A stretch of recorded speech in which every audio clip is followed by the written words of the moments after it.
Ladies and gentlemen, good evening. Welcome to the Town of Blue Rock Council meeting this March 9th, 2021. If you would, please say you're here as I call your name. Virginia Powell. Here. Albert Yance. Here.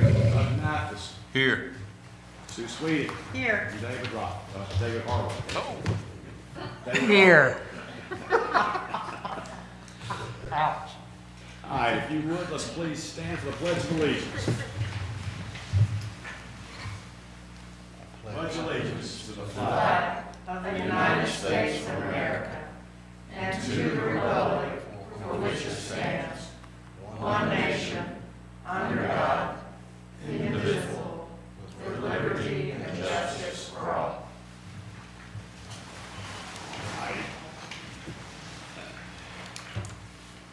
Okay. Approval of minutes, February 9th, 2021. Ms. Powell. Yes. Mr. Yance. Yes. Mr. Mathis. Yes. Ms. Sweeting. Yes. And Mr. Harwood. Yes. All right, approval of minutes, February 22nd, 2021, special meeting. Ms. Powell. Yes. Mr. Yance. Yes. Mr. Mathis. Yes. Ms. Sweeting. Yes. And Mr. Harwood. Yes. Okay. I need an approval from the council to adopt the agenda. Ms. Powell, Yes. do we have a motion? I make a approve? motion to Do we have- accept the agenda as presented. Do we have a second? Second. Ms. Powell? Yes. Yes. Mr. Young? Yes. Mr. Mathis? Yes. Ms. Sweeting? Yes. And Mr. Harwood? Yes. Okay. Okay, on the consent agenda. Do we have a motion to approve the consent agenda as stated? So moved. Do we have a second? Second. Okay, Ms. Powell, Abstain? did you say you abstain? I do abstain. Okay. Mr. Yance? Yes. Mr. Mathis? Yes. Ms. Sweeting? Yes. And Mr. Harwood? Yes. Okay. All right, moving right along. Public comments.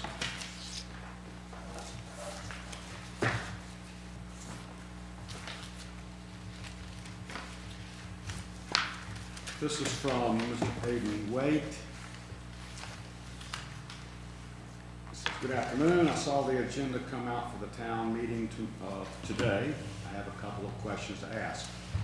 The street lights on Laurel Lane by Broad Hill Park Lake, as you get to Wonderland Trail, have not worked in a long while. Walking especially to the Bistro Road is dangerous crossing the road. That's one question. Second one, when are we going to fix the steps from Broad Hill up to the park and into town? And the third is I walk at 6 or so in the morning, and there's a lot of speeding around Main Street and little attention to the lights. Is there any way the police can monitor that? I will say that I did talk to Mr. Fox today, and Mr. Fox says he's aware that Blue Ridge has been up here for a number of days working on lights. So if you find the lights are not working on Wonderland Trail, let us know. They should be working now. Secondly, the steps that you're speaking of have been removed, and that area will be grassed. Correct. And as far as the speeding on Main Street at 6 a.m. or so, I'm sure that our police department can address that accordingly.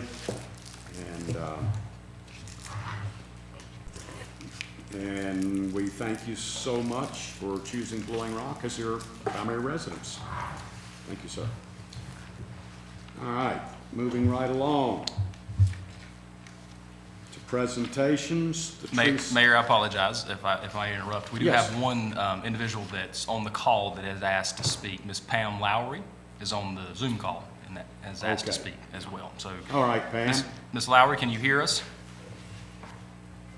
Okay, we're going to have to turn you up, so hang on just 1 second as we work with our speaker volume here so we can hear you clearly. So, I don't have a picture. perfect. We can hear you clearly, though. Can you see me? We cannot see you, but we can hear you perfectly. Even better.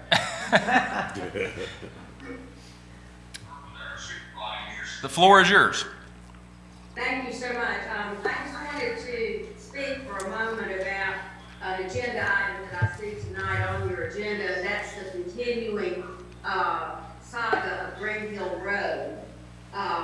You need to let me. I'm sorry, I've got some feedback.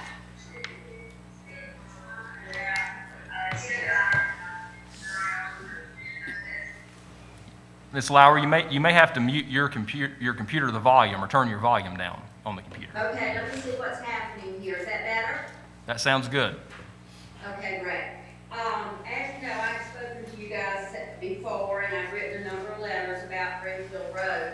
We live on Fairway 11, and I have started out really trying to get stop signs at the end of Fairway 11 and actually on Greenfield Road, so that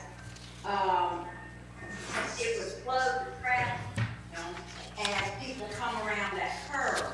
Well, as I got more and more into this, I have realized that it's a bigger problem than just stop signs that I believe we need. One of the things that I'd like to ask about this traffic study is, unless you live on Greenfield Road, you wouldn't know the extent of the near misses, the bicycles backing up, the service trucks blocking one side of the road, people walking their dogs, the deer wandering in the streets. You wouldn't know about any of that if you just do a traffic study. So I'm concerned about doing the traffic study, which was, I believe, supposed to have been done quite a while ago. But again, unless you live on Green Hill Road, you don't really know the extent of what's going on. The ditches, the side ditches, little bit of ice, and those ditches are so deep on part of the curves there that that's a real problem as well. As we have talked about many times, Green Hill has become a cut through from the Parkway to 321.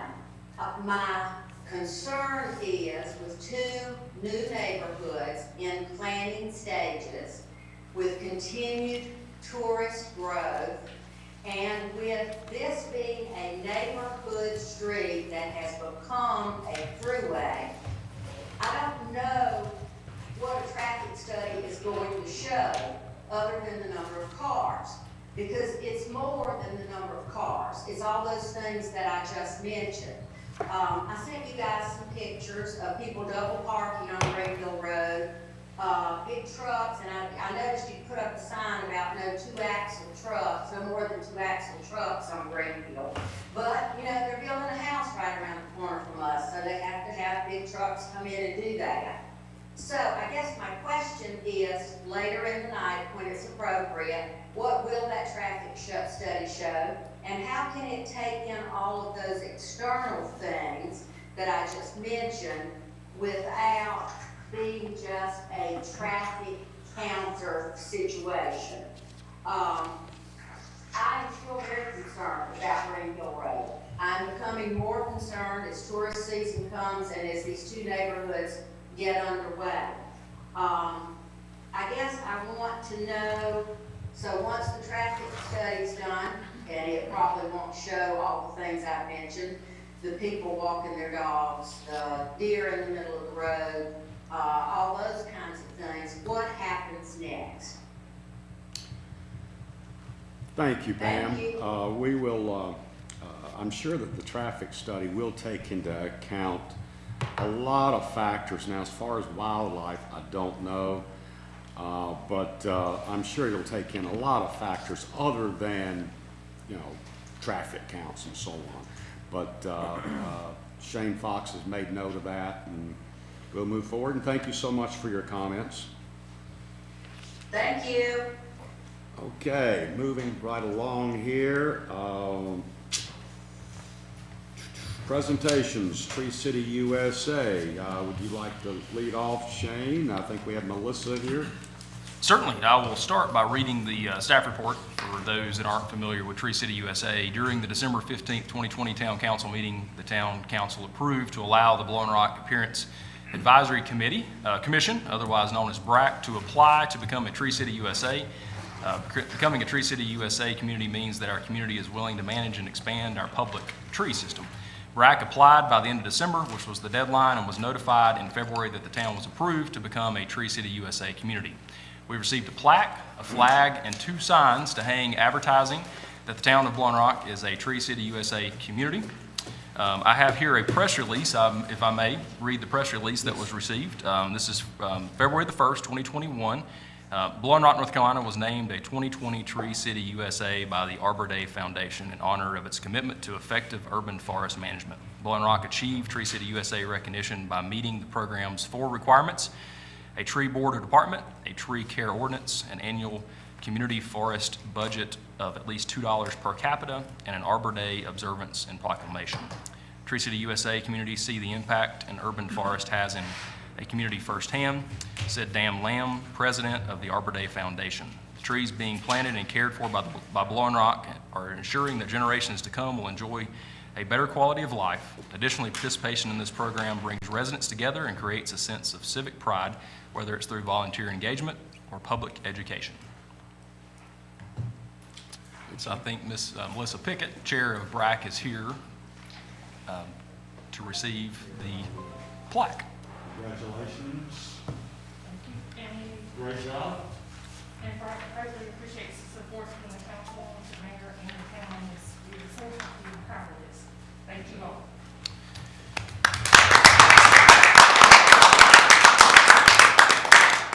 It is customary for the 2 signs to be placed in the entrances to town, so we would propose placing those 2 signs at North and South 321 as you enter into Blowing Rock town limits, and our Public Works crew can do so if that's satisfactory with the group. Very good. All right.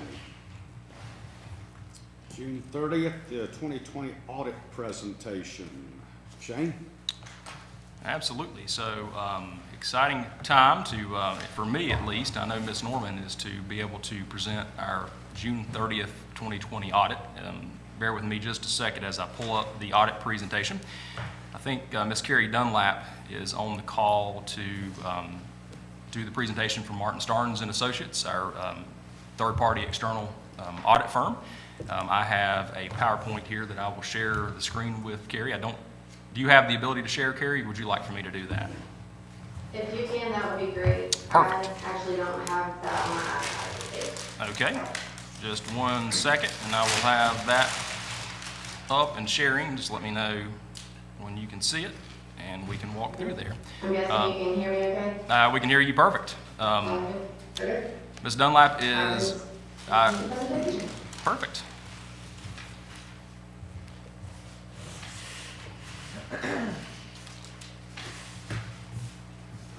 Okay. Carrie, can you see that? Does it look okay to you? Okay. Perfect. I think the floor is yours. Okay, thank you very much. Good evening. It's my pleasure to be here virtually with you to share the audit results. As Shane said, this is for June 30th, 2020, so this is a snapshot back to June 30th, 2020 of the longest year ever. So a few audit highlights: unmodified opinion. There was very cooperative staff. We have lots of requests throughout the year, and Nicole and the other staff get us everything they can as quickly as possible, and we really appreciate that. And the general fund increased to $192,000 over 2019. This shows you a brief look at the revenues and expenditures from last year to this year. This doesn't include any transfers out and transfers in. So you can see 2020, the revenues were $9.8 million and expenditures were almost 9.7. And then the next slide will show you the total fund balance. That increased from 5.9 to 6.1. So that shows you how it ended. That's just your total fund balance. And the next couple of slides will show you, this slide shows you the available fund balance, and this is the calculation that the LDC uses to compare you to other units. So it backs out any non-spendable amounts such as an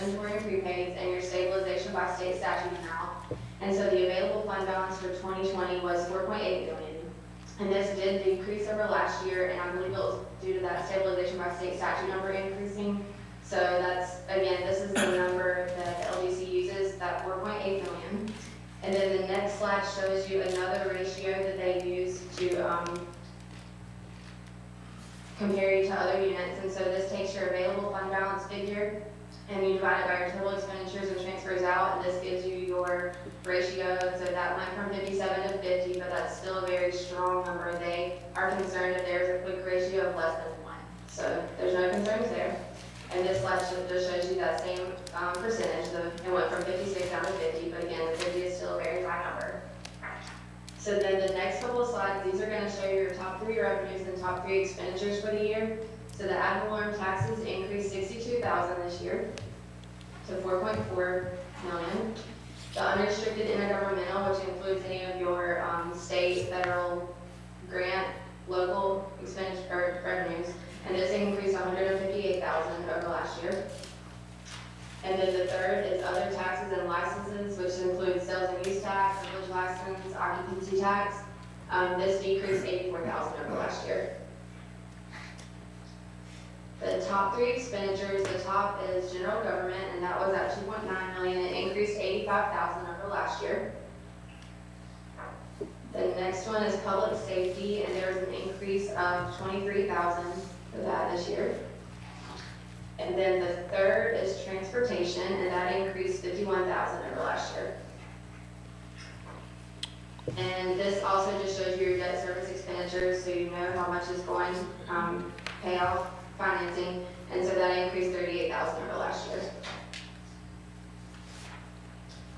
This shows you a brief glimpse of the water enterprise fund, and the net position did decrease $122,000 over last year, or it ended at $122,000 deficit. The debt service was $374, and cash flow from operations was a positive $377, and then the unrestricted net position was a deficit of $471,000 this year. And those figures did decrease a little bit over last year, but the change in net position was actually larger this year than last year, so, or sorry, smaller than last year. So this slide shows you the quick ratio of their water and sewer. It takes your current assets, current liabilities, and gives you the quick ratio. And this figure did go from 5.6 to 1.5 this year, and the LGC would be concerned if this drops below 1, so that's something to keep in mind. And then this shows you your cash flow from operations divided by your debt service, and this is a deficit, so this is something that the LGC would be concerned with as well, and it's very small, it's $144,000, so I'm sure this went into planning for fiscal year 21, just something to be aware of that they are looking at.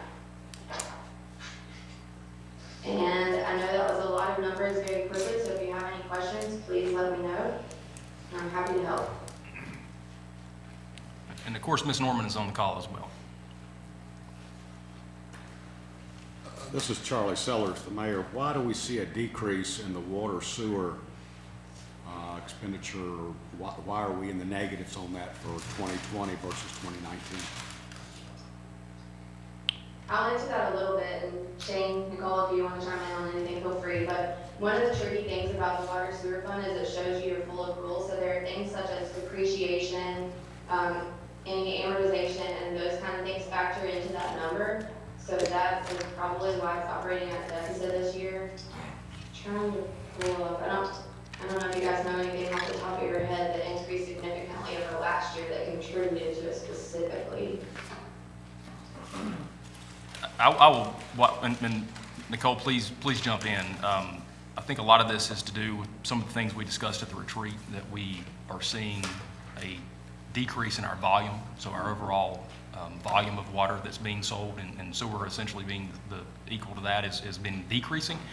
And so our revenue itself has not been increasing at the same rate as our expenditures. And so as we had talked during the retreat, and Ms. Norman had given the results of our water study, I think that's very, very evident from what she was able to discover, is that we're going to end up proposing some increases more than likely to our overall water structure, our water rate, and maybe a different structure itself. Nicole, do you care to elaborate?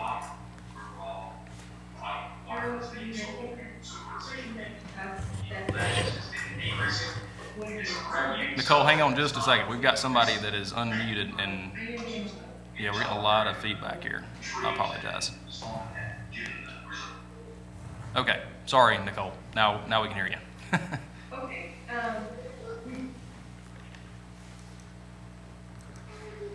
Okay, I think that pretty much what has been discussed is exactly what I would say is the issue here. We have been seeing the decreases over time due to less water usage, and so, I mean, exactly what you're saying is the structure change is what we plan to do to help, kind of flatten this out and help the town to, just adjust our fees, and that is something that, I've spoken with the local government commission, I've spoken with rural water. This is something very normal of local governments where periodically they do, especially where other governments have seen those changes in water usage. They have had to make adjustments in their rate schedules. So that's what we plan to do in response to these changes we've been seeing. Thank you, Ms. Norman. And I would add, if you go through the cash flow, we're still seeing positive cash flow from operations, but we're just not able to keep up with the current trend as much as I think we had predicted when we were doing the kind of uniform increases. Right. The 5% increases weren't simply enough and aren't going to be enough. And I think we're going to present, as part of this upcoming budget, a different rate structure from a minimum gallons per household, et cetera, type of thing that emphasizes being able to, essentially charge for what's being used versus maybe what we have right now, which is maybe a little higher than what it should be. All right, thank you. Albert, did you have a question? Shane, I don't pretend to know anything about all this, except I can't get this thing to go backwards to maybe the first or second page. On the PowerPoint, Yeah. I can do that for you, sir. So we'll go back to the beginning. Right as she started speaking, Certainly. and it was about expenditures this year versus last, and am I right or wrong? It was more this year? Yes, revenue and expenditures were both, I believe, higher this year. Let me pull that slide up. There is a slide here that shows total. Here we go. So up on the screen, looking at revenues and expenditures, both higher this year than they were in 19. That is correct. Okay, well, my question is, I thought does this reflect all spending, capital spending, everything? Yes, the 9.6 million is, I'm looking here at the audit, and Carrie, you can jump in, and Nicole jump in, to try to determine if this is the difference between one year and the next, and what our increase It looks was. like we spent about 600,000 more, is that right? What page are you on? So if I'm looking at, That's right there, it's on the screen. if I'm looking at the audit, Carrie and Nicole, I'm looking at the general fund with total expenditures of $9,014,937, just general fund expenditures. The 9.6 that's in the slide, what is the difference in the 600,000? That also includes transfers out to other funds of that 669. And that would be, 669,000. and that was transferred to the capital project fund and expended there, correct? Yes. Is that playground? I believe the 665, Ms. Norman, are you familiar, is that the Sunset Project? I'm not sure that that's the Sunset Project. I would have to dig into that number. I know that part of it would be the playground, part of it would be the transfers from the street department where we had some line items for like ditch repairs and road repairs that if they weren't expended, we transferred them over to capital reserves. But as far as everything in that number, I would have to have a little time to dig into it. Well, I'm only asking because I think I remember when the pandemic hit, did we not lock down somewhat the capital spending? We locked down We- all spending. We didn't buy any, we bought one police car instead of 3 or 2. Correct, And here so, we're up. I'm just wondering, I'm not questioning, I'm just wondering where we spent this money. so if you take out the transfer, so that's moving it from one fund to the other, the actual expenditures were $9,014,000. So but to answer your question, sir, I would say absolutely, around the March 15th timeframe, all expenses came to a halt for the most part, other than necessary expenses. Prior to that date, the previous 9 months to the fiscal year, we did have a number of projects that had obviously been approved, and we were making great progress within a number of those. So, Okay. yes, Just a question. certainly. Do we have any other questions, council? Yes, Mr. Matheson. I've got a couple, please. Do you feel the town is in a good place right now financially and from an IT risk perspective? From an IT risk perspective, you said? Yes. We do a walkthrough of IT controls, and there were no issues that we felt the need to report in our audit report, so, but yes, I mean, all governments seem to be at a high risk right now.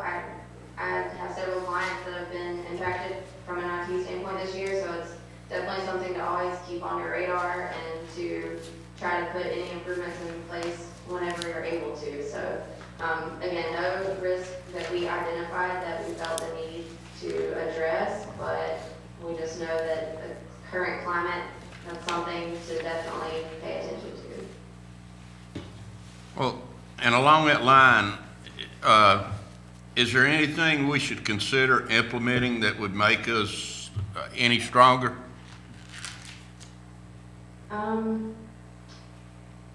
We do test a few different key controls at different places, and I'm trying to think if there's anything that, I mean, definitely having multiple backups and storage, that's been the biggest thing, because if something did happen to a system, it depends on all of your backups as to how quickly you can get back up and running and how quickly everything can or cannot be recovered. So that's definitely the biggest thing I would maybe beef up, or, I don't know, I don't have proper IT terminology when it comes to those things, but that's something I would look into.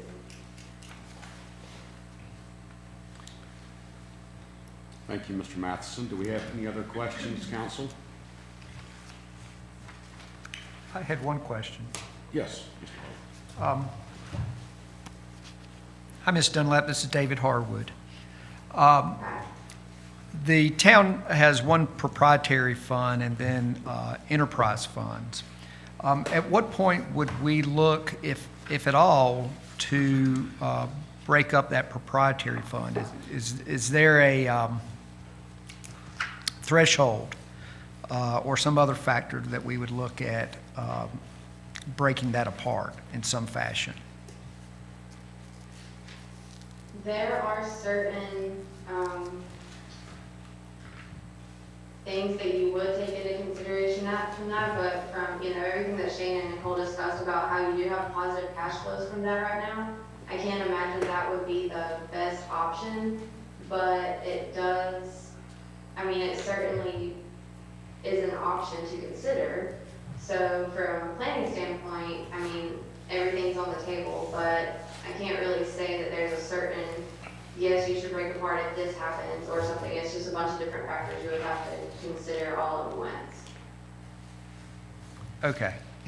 But definitely if it was a negative cash flow from operations and negative deficit, and just everything, and even a rate increase wouldn't bring that back into positive, then that would obviously be something that might be more sustainable for the town. But, you have too many positives still to just say, let's scrap it at this point, I guess. Okay. Thank you very much. Sure. Nicole? If I may, I want to just circle back around to Albert's question. Albert, if you look on page 20 of the audit, this is going to be behind the basic financial statements, page 20. You can see a comparison of budget to actual. And that might help because while we did curtail expenditures, overall, we did come out, as Carrie and Shane explained, higher when you include transfers. But you can look, department by department here in the expenditure area to see the areas that were under budget, and where we, where the final budget, which is the amended budget, and then where actual spending was. So I just wanted to kind of point that out. You can also compare year to year with this statement, which I would, do to identify which areas decreased and how much, department by department, if that helps. Thank you, Nicole. And Nicole, that's a great point, if I may, just to say, for those that may not have the audit, that are on the call or watching at home, our total revenue budget ending budget was $9.3 million. We collected $9.5, so we ended up collecting $185,000 more in revenue than we had our final budget.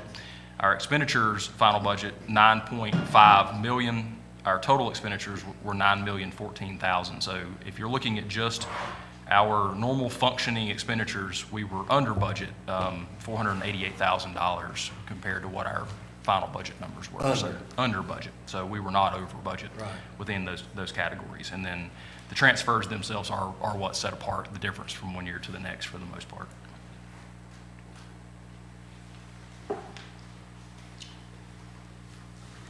All right.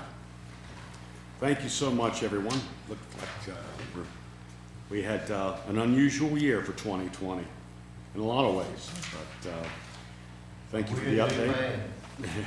No, we didn't do bad at all. So thanks to our town manager, town department heads, and town employees, and Nicole, and gosh, all the others.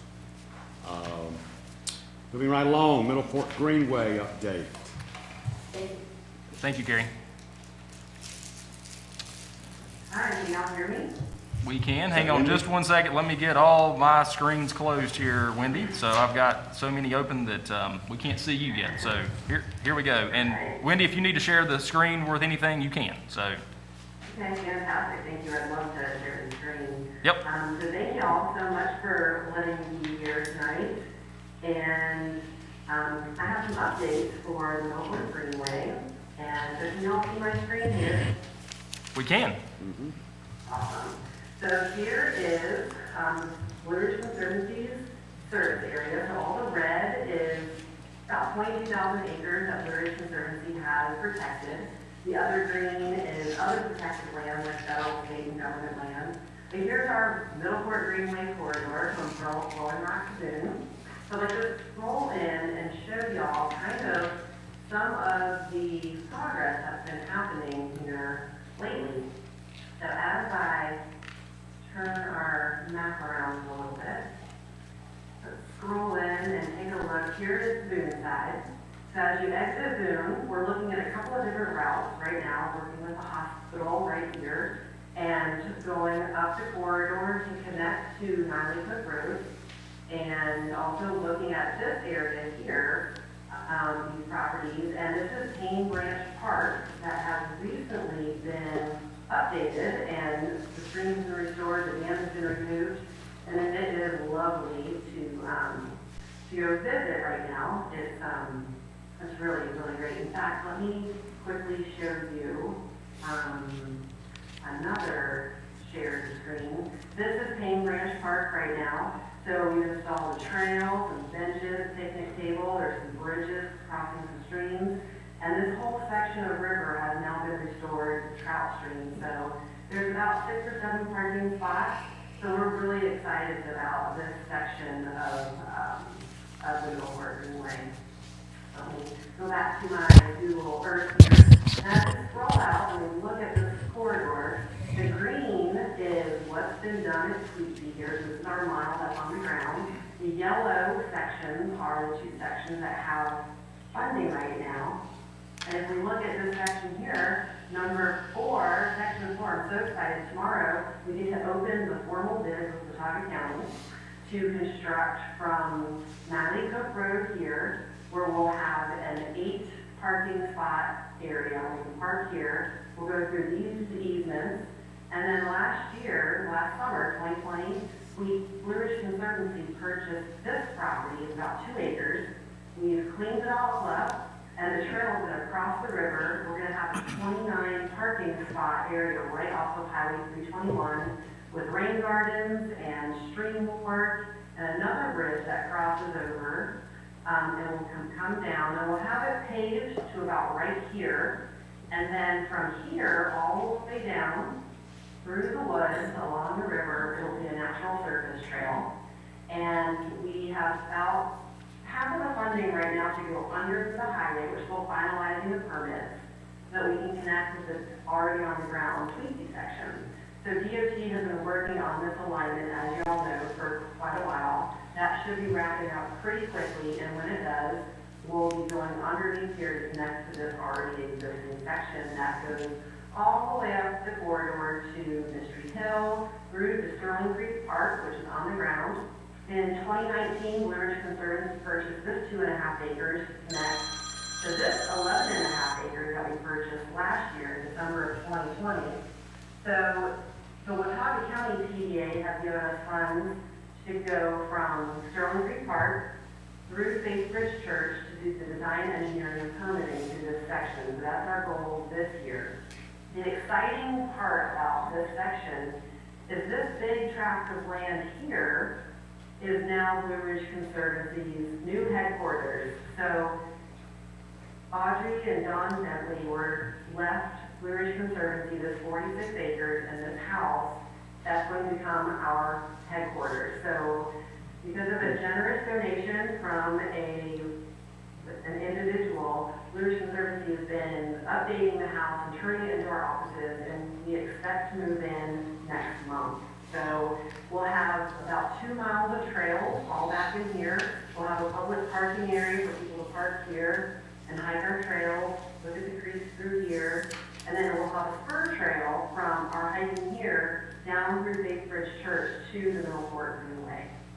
So we're really excited about this section here, getting some action and some development happening.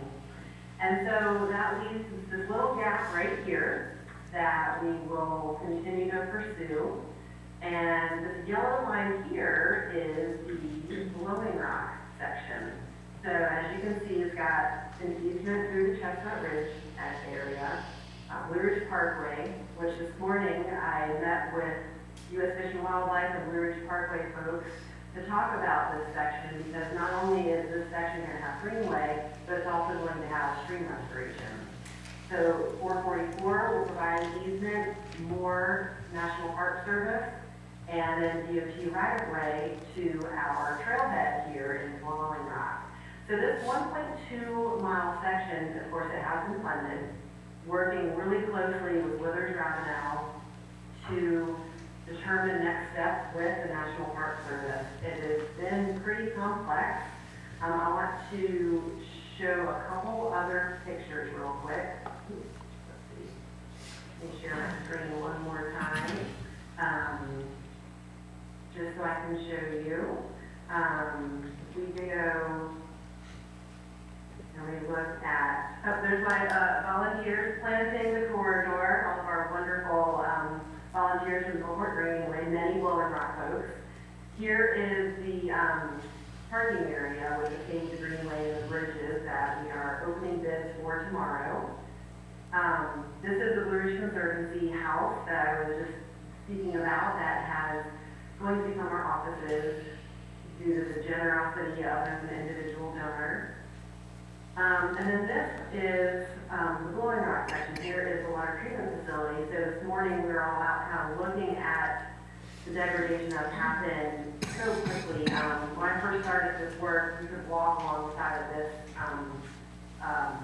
fence here, which I know you all have seen these projects over the few years. So it really is unraveling in the whole section behind the water treatment facility. So what I'm hoping is that we will be able to work with Withers Ravenel, all of the stream teams, to continue looking at this section to get the trail and the stream work done in the next 2 years. So I've asked Ken Jesnick from Liberty Ravenel to provide a little more detailed update as to where we are with the Blowing Rock section. As y'all know, Blowing Rock TDA has helped provide matches for this section as well as so many other individuals who Roundup and other donations. And so this is high priority on our list to get this 1.2 miles done.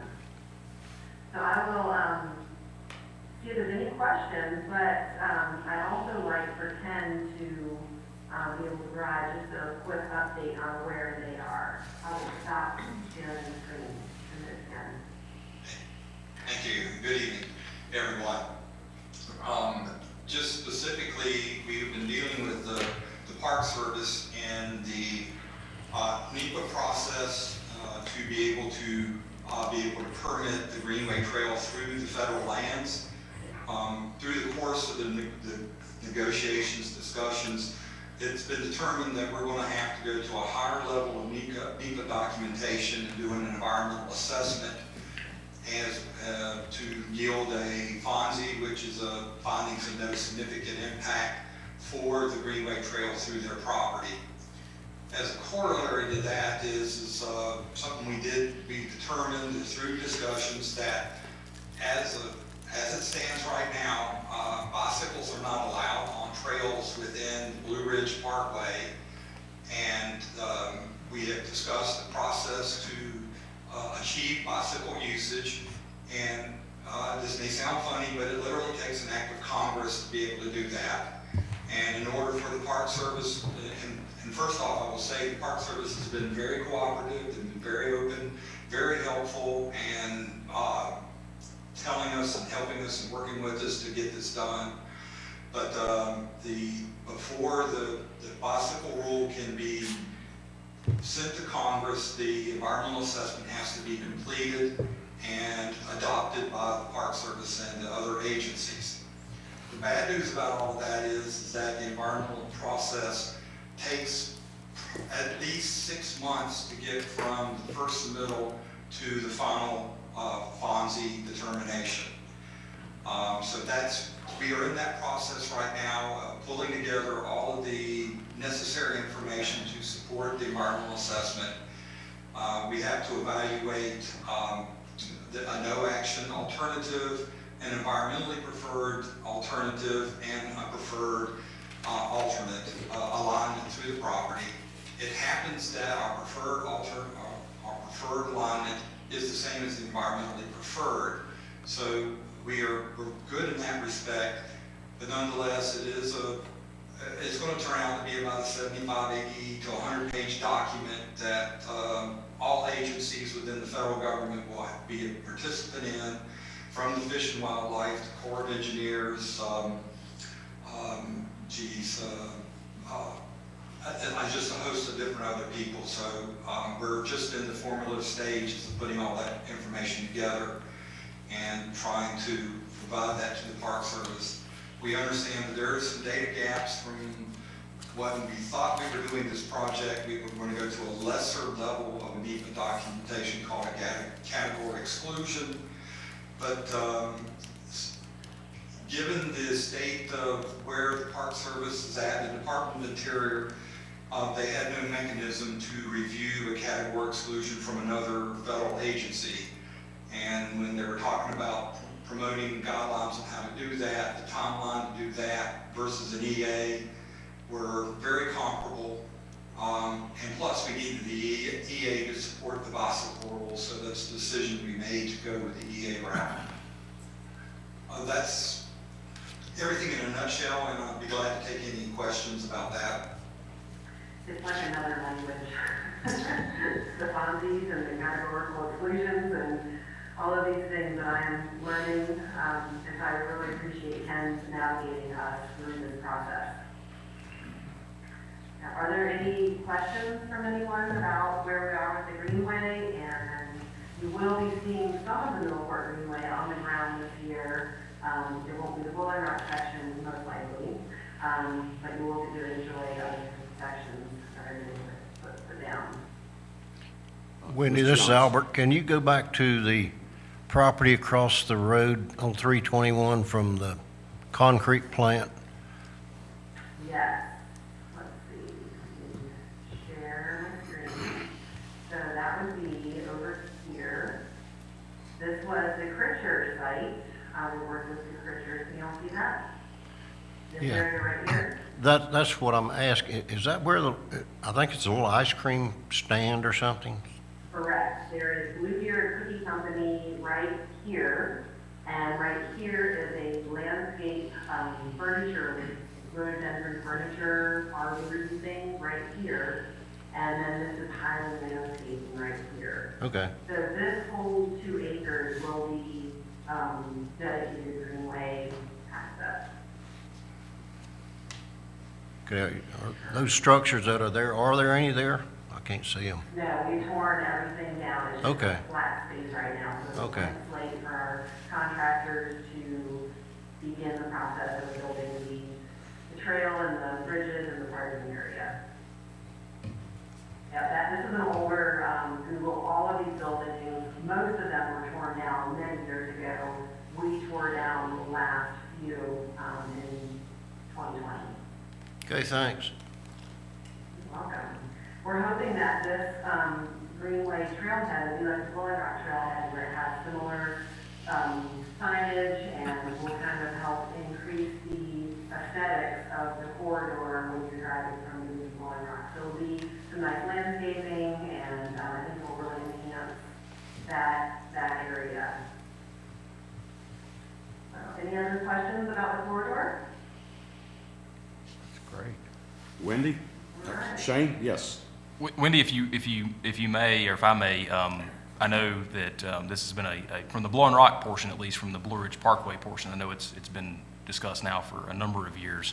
I feel like, and please make comments, that we are probably working with the Blue Ridge Parkway as closely now as we have ever before. We have every other week calls on Friday. Do you care just to quickly elaborate? Because I think the Parkway has changed in their communication strategy and style as well. They have, and they actually are extremely overworked right now with projects, and they've just lost 3 staff members that work on these types of projects, and I think with 85 projects, they are just busy, and so they've all expressed a sincere interest in helping us get this project done. It's just that it goes from Asheville to DC to Tallahassee to Atlanta to have all of these documents signed, and it just has been taking a long time, but they have to jump through these hoops. But we've met with them, they have conference calls with us, and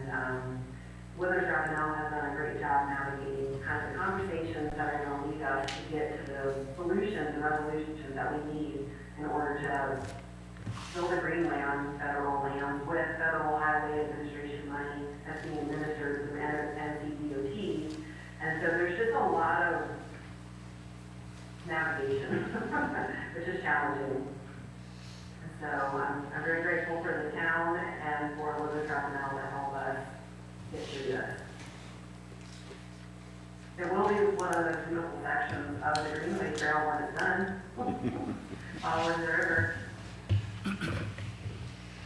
So I think it'll really put Blowing Rock on the map in many ways, especially right now. You may have heard that our team has received an award, a state award for protecting water supplies, and the award will be given in about 2 weeks to the team from North Carolina Public Waters, and so I'm sure the town it'll be a pretty cool award. There's no money involved, unfortunately, but it's still the prestigiousness of getting that award for all the work that's been done over here. So I appreciate everything that everyone's doing. Are there any other questions? So it sounds like we pressed pause, and Wendy, it's Virginia Powell. Hi, Virginia. Hi. So we had to press pause to get all this Fonzie and all of his gang together. Do you have any idea of a timeline, or you just have to work through it all? I'll let Ken answer that. The timeline is, there is specific timeframes in which the environmental assessment, once it's published, has to be published for a minimum of 2 months. It takes approximately 2 to 3 months to prepare it, to go through the review agencies, and then once the public comment period is over, it needs to be revised based on the comments, and then the document resent back through the different groups for review and ultimately approval. So the shortest time frame we're looking at just to get through the environmental documentation is about 6 months at a minimum, probably closer to 8 months when it's said and done. Now, once we get to when the document goes to public comment, we will have a good feel for whether or not the preferred alignment will be chosen, and we can go ahead and get started with our construction documents and things like that. We're probably going to start anyway because that's what we wanted to do, the preferred alignment, but we do have to respect the environmental assessment process, and that ultimately that the decision on what alignment will be based upon the comments and the reviews of it. The bicycle rule will take probably another 6 months afterwards, but that will not stop the process from doing the design, putting it out for bid, and starting construction. You could operate the trail without the bicycle rule on an interim basis until Congress approves it. So that's not part of the timeline per se. So my daughter Genevieve is a freshman at the high school, and I'd like for her to ride her bike from Blowing Rock to the high school before she graduates. And when does she graduate? She's a freshman, so you've got 4 years. 3 years, Okay. 3 years, 3 years. We'll do what we can. All right, we'll be out there helping you and picking up trash, Okay, thank you very much. planting trees. Any other questions for Wendy? Other questions? Any other questions?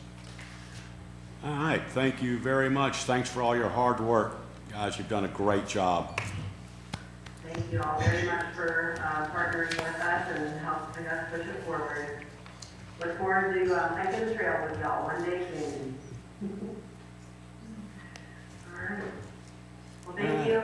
Thank you, Wendy. Thank you, Wendy. Bye. All right, moving right along, we have our public hearing section on the North Carolina General Statute 160D ordinance amendments. Mr. Rothrock. Thank you, Mayor.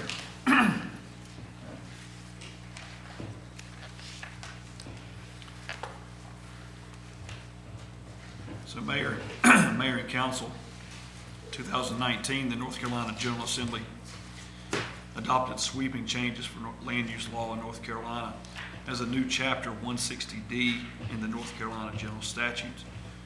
These statute changes require each local government in North Carolina to modify their land use regulations consistent with 160D. Due to the onset of the coronavirus pandemic, the deadline to adopt changes to local ordinances was extended from January 1st of this year to July 1st.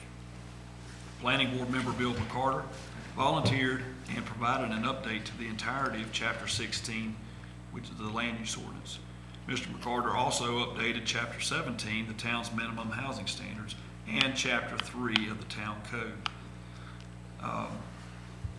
Full ordinance revisions for each of these are attached for your review and consideration. The effective date for these changes is upon adoption, but not later than July 1st, 2021. A couple of the major changes to Chapter 16 include all references for conditional use permits will now be called special use permits, and that will take time to get used to, just to call them that. So those changes have been made in the draft. conflicts of interest clarifications and statements for town council and all appointed board membership with respect to legislative decisions that the governing body members or appointed board members should not participate in voting on map or text amendments if they have a direct financial impact on the member, a member's family, or a member's close personal relationship. And those sections is referenced section 16, 3.5 of the Land Use Code. Other amendments that have been included in this draft, number one, allowing single family with accessory apartment uses in central business, town center, general business, and O&I districts to be permitted with a zoning permit rather than a special use permit. And that's been amended as a draft in the table of permissive uses, page 10.7. And then the other change is to remove the commercial design requirements for single family and two family houses or duplexes basically, which was prohibited by the general statutes a few years ago. And so that change has been made. We used to regulate single family homes, design, color, all of it in downtown a few years ago. But that's been changed by the General Assembly, so we can no longer do that. So that change has been reflected in the draft, so it cleans that up. So there is a ordinance, a draft ordinance, 2021-04. And it says an ordinance to amend chapters 3, 6, and 17 of the Town Code to be consistent with chapters 160D of the North Carolina General Statutes. I've added one statement at the beginning of that, the whereas statements. I've added one in there to be consistent with the statutes, and it's after the fourth one down. It would read, whereas this modification ordinance and the amendments herein are consistent with the 2014 comprehensive plan. So that was something, because our statutes require that, I did add that as an additional whereas statement in the preamble to the ordinance. Chapter 3 has been included in the first section of the drafting ordinance. This is part of the Town Code, and these are just clarifications of references to 160D. Also included in the next section is the Land Use Code, and I did not attach it as a full document in this ordinance, but as an attachment A. And what was sent to the agenda was a separate link to chapter 16 because it's 270 pages, so we didn't want to put that in the entire agenda for tonight. And then the other section is chapter 17, and those 5 pages, or excuse me, 7 or 8 pages is part of attachment B. That's all I have to present. I'd be glad to answer questions. This is a big project, and I can't thank Bill McCarter enough. We would not be at this point without his help.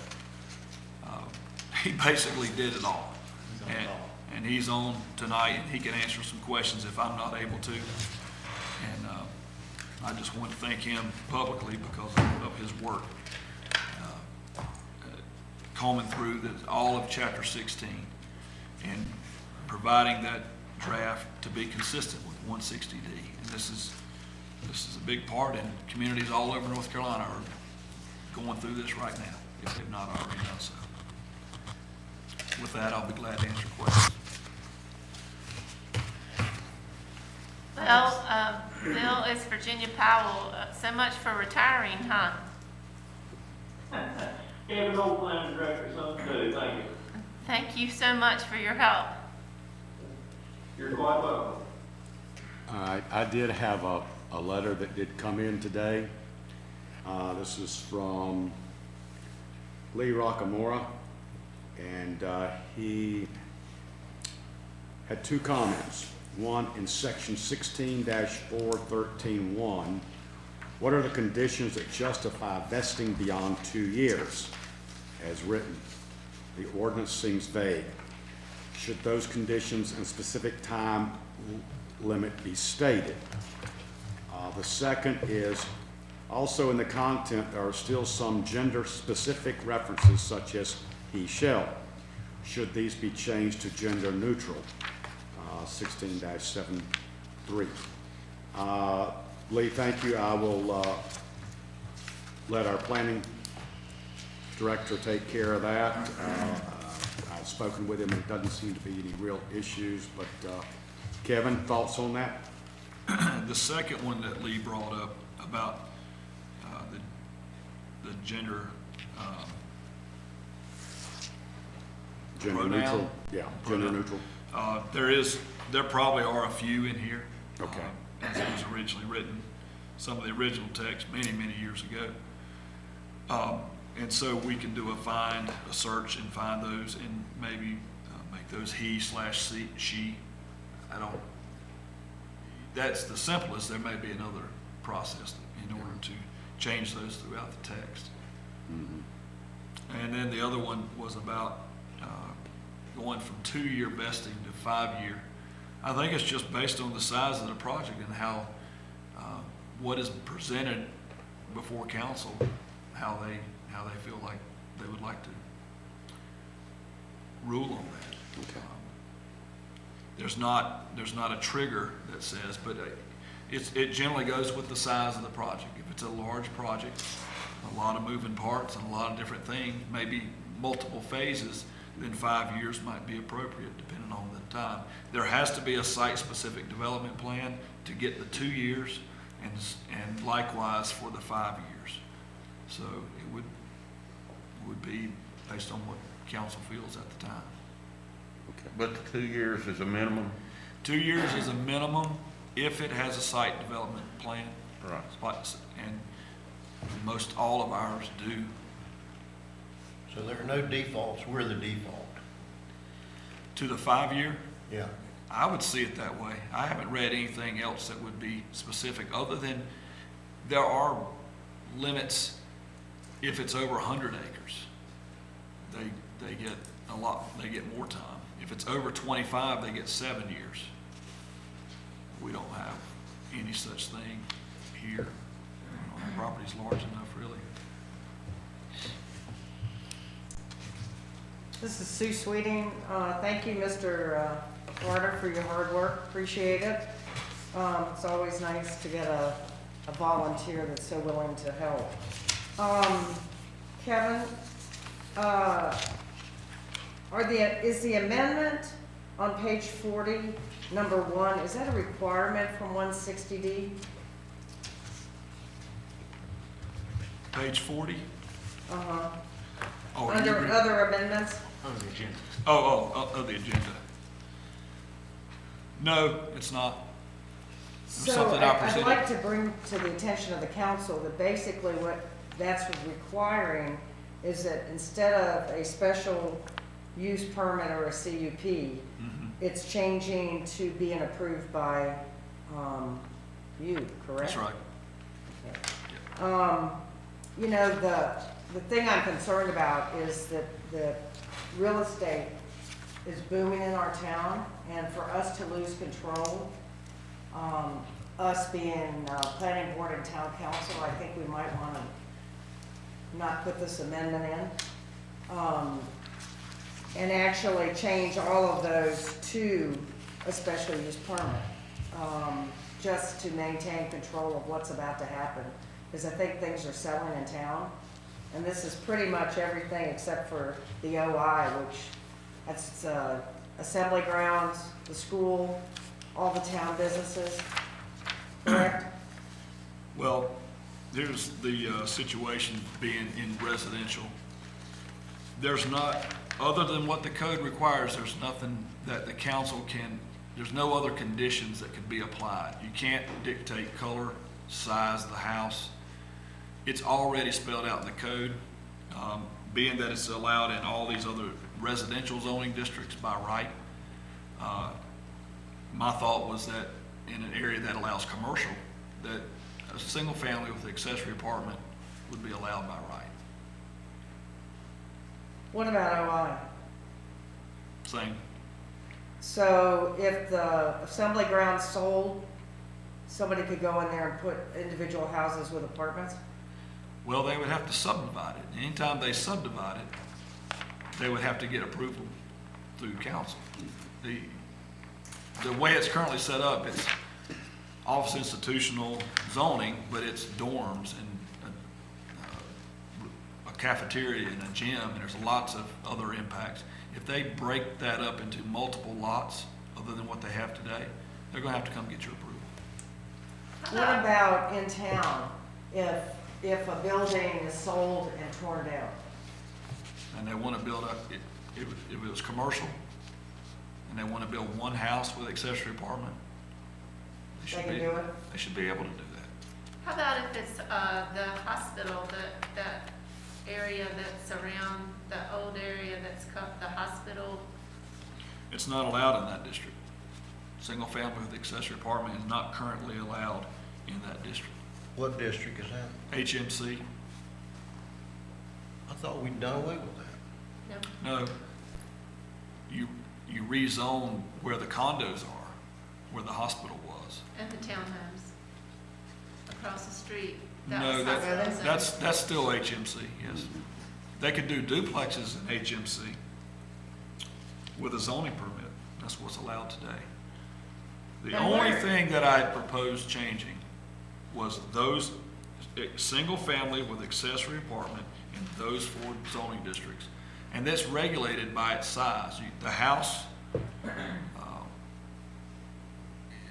you've got the house, and then the accessory apartment can only be 25% of the gross floor area of the main house, and not more than 750 square feet.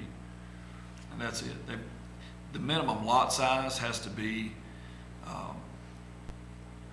133% above what the minimum is for that district. So in central business, a minimum lot size is 6,000 square feet.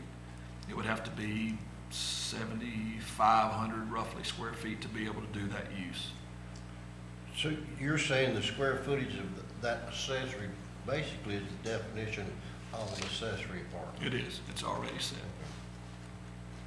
Where in the ordinance is, the duplexes can be approved via zoning permit? Is that in here? Yes, In 16? it's on that page. It's in the use table. Because I think, the comments that I've heard about the duplexes on Chestnut Drive was that there was no neighborhood input, no residential, It's a zoning permit. That's what, Right. and that has not changed. It's been there for 20 years, maybe more. it's always been zoning? Yes. Can we change that in this now? So that a duplex would have to go through a special use permit? You could, I have a fundamental question. What is it you would regulate? What it looks like? You can't. General statutes don't allow you to dictate what 1 and 2 family structures look like. The color, design, nothing. There's really nothing that. How about green space? It's already in there. It's in the code. I mean, they've got a criteria they have to meet. Well, I guess duplex does not have a criteria other than it's one duplex on an individual lot. The lot has to be created large enough to accommodate that size. That would be it. So the green space isn't part of that? Is that what I'm hearing? Well, they have landscaping requirements, not an offset green space, but they do have landscaping requirements, street trees. Those requirements are in. Yes, the code requires it. So what you're saying is what you just said, which was good. I mean, I understood it. It's hard to understand some of this planning language. That figured into your decision to recommend a zoning permit rather than a special use permit for these accessory apartments, is that right? Yes, sir.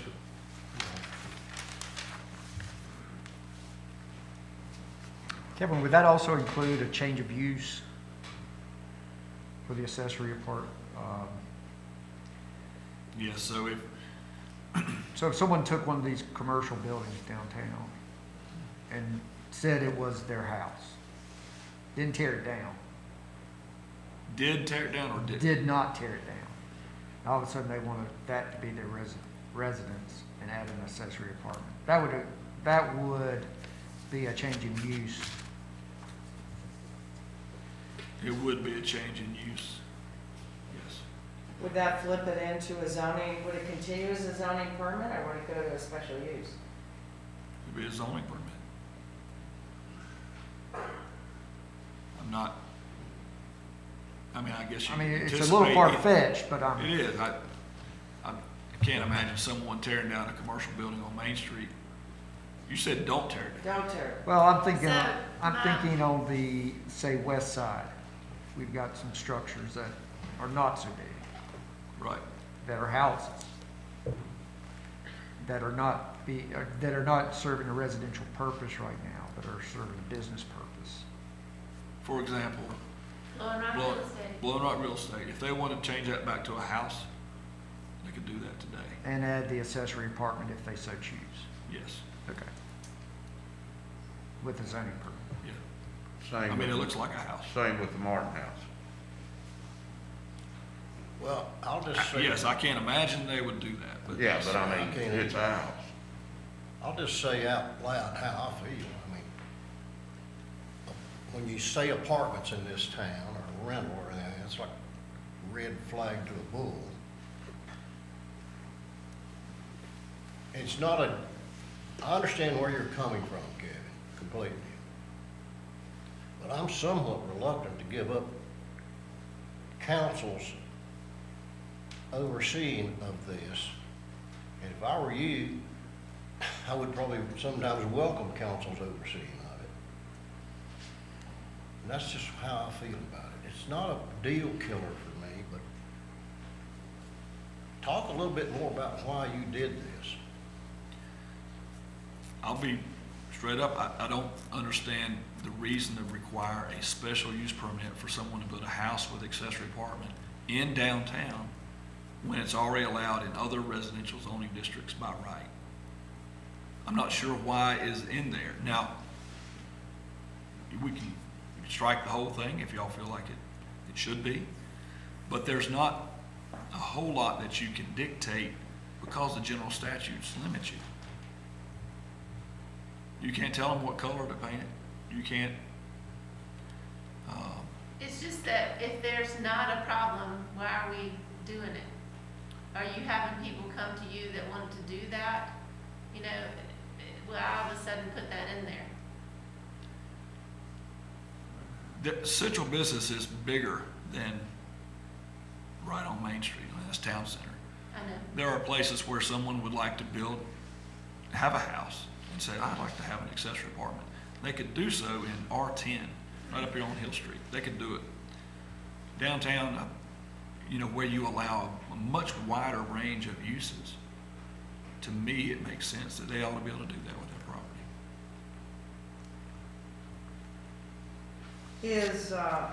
Is this, any of this in the current ordinance?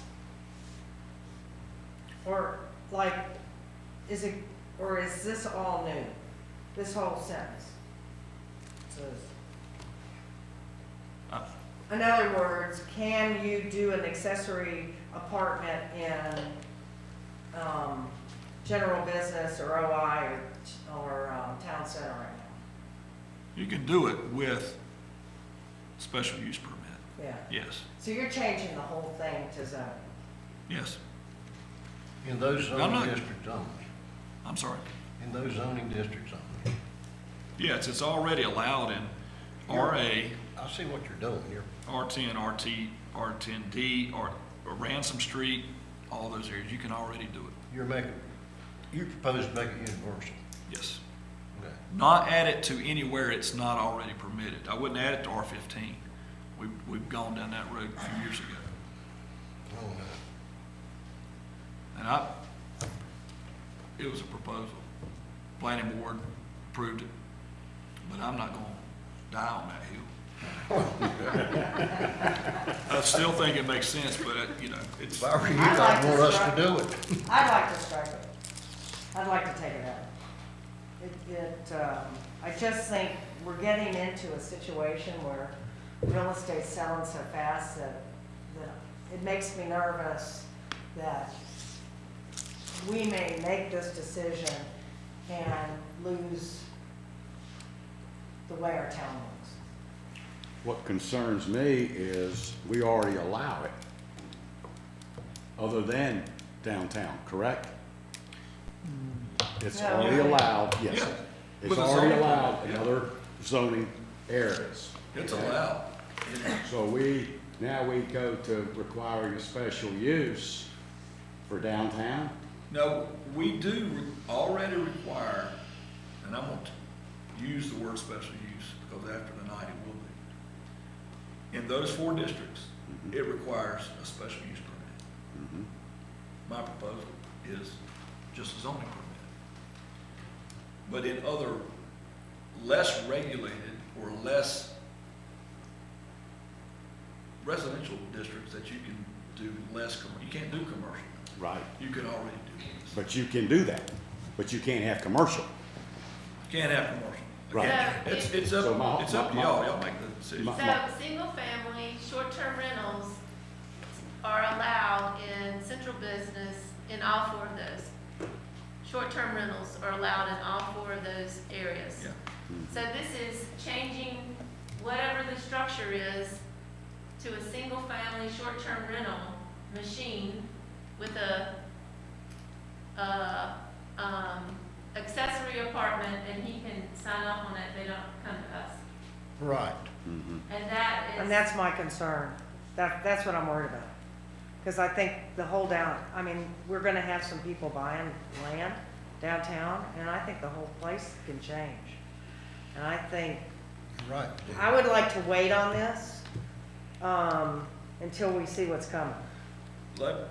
That's fine, and we can strike that. I want y'all to understand, short-term rental in a single-family home downtown is allowed today. They submit an application, if they meet that criteria, they can do it. It's the house that you have. Yes, Any place that's downtown, central business. it's just adding that accessory apartment for Yeah. more rental production at that property that he signs off on, that we don't have to look at. Yeah, and, it's Yeah, but trash. we might it's wanna garbage, look at it. It's noise. I think, Virginia, clarify to me, I think you said if it's not broke, why fix it? Is that pretty much? And I'm just reluctant to, and I'm not power hungry, but I'm just reluctant to give this up. And we might relook at it when things calm down, when we do the comprehensive plan again. But it's not broken. I think Virginia's right. Let's just wait on it. But I don't know how everybody else is, except for.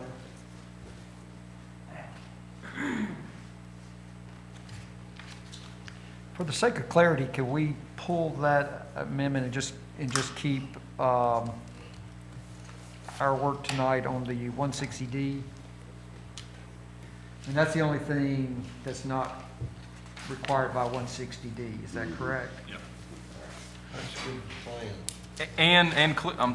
And number 2, which is removing and cleaning up the commercial design requirements. I think that's probably, Yeah, we don't have a choice on that. You have to do that. yes. That's required. Yeah. So we're going to sidetrack that, David? That would be, I guess I'm making a motion. Okay, you're making a motion to remove the other amendment section? Well, no, just one. Just one. There's 2 we have to have. Under number 1, other amendments. Right. Are you making a motion? Yes, to I'll second. approve these changes with the exception of amendment number 1, there on the first page of the memo. Okay. Second. Second, Sue Sweetie? okay. Question, Yes, sir.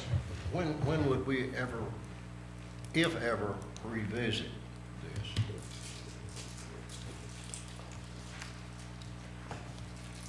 I think the comprehensive plan. Next year, 2 years from now, next month, Whenever. whenever, yeah. Yeah, they can Okay. come back in front of you anytime. That's a question. I accept the answer. Any other discussion? Ms. Powell, how do you vote? And I'm voting yes, I'm going with what His David motion. proposed. Yes. Okay. Mr. Johnson? Yes. Mr. Matheson? Yes. Ms. Sweetie? Yes. And Mr. Harwood? Yes. Okay. Motion passes with the amended motion made by Mr. Harwood.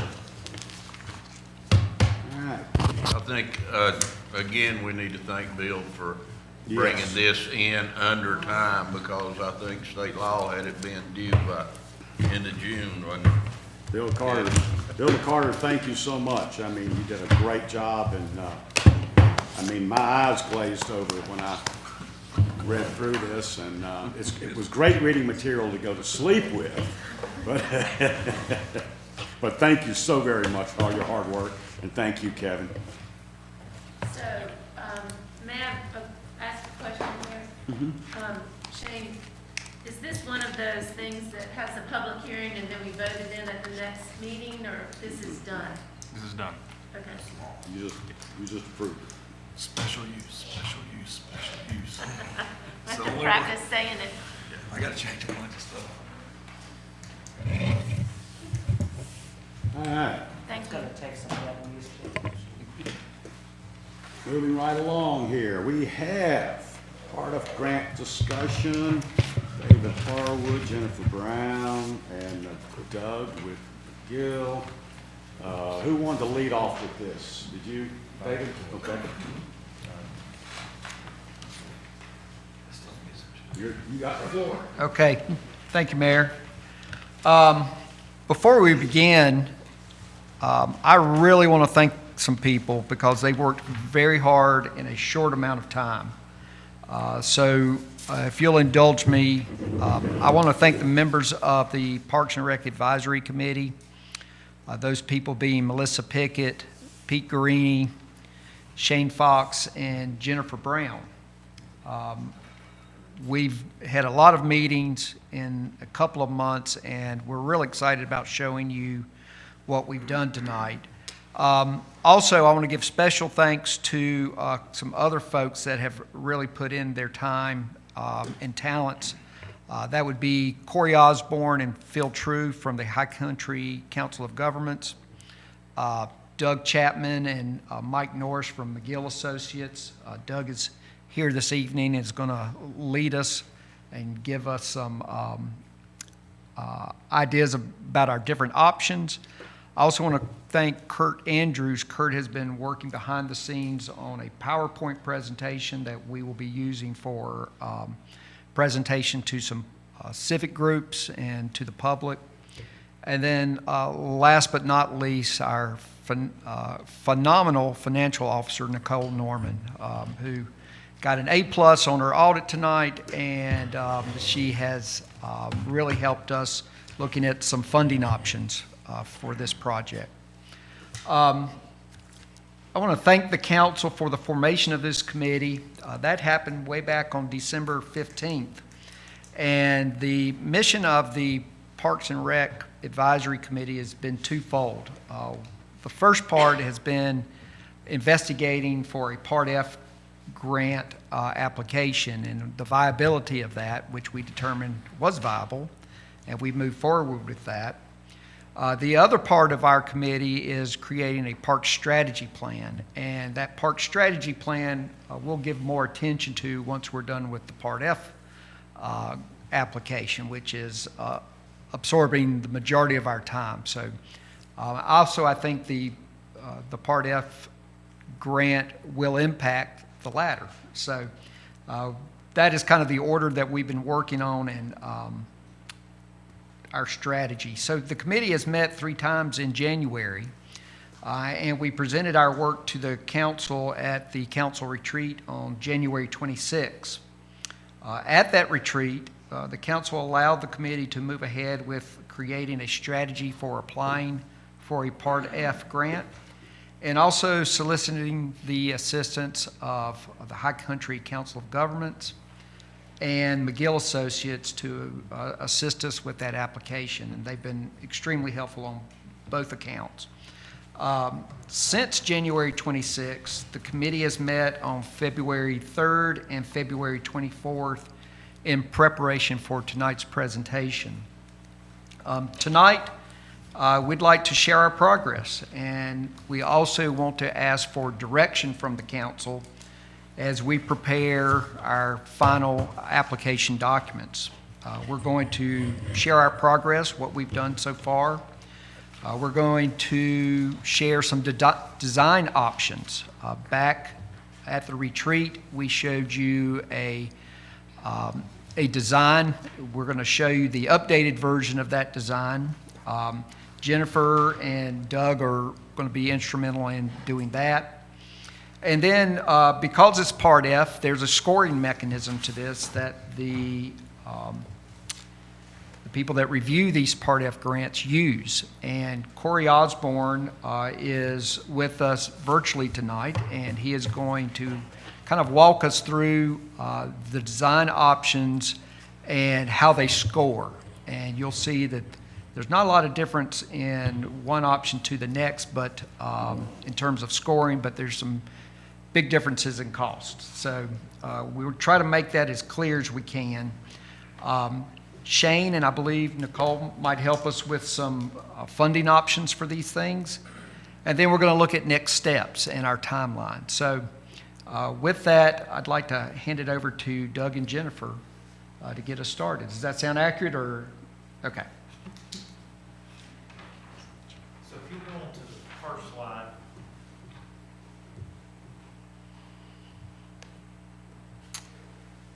This is, wait a minute. Trigger happy. this is the layout that you guys saw at the retreat. So we're gonna keep moving on it. Now Jennifer's gonna talk about the needs that they have for the park. So, with all of this being said, basically, the committee sat down and asked, what are the most important needs that we have in Memorial Park, and first and foremost was additional restrooms, and also upgrading the current restrooms that we have. We also discussed having ADA access and sidewalk improvements from Wallingford past the rec building into the park. That would be a definite need. That back wall, retaining wall is failing, so it would kind of incorporate all of that at one time.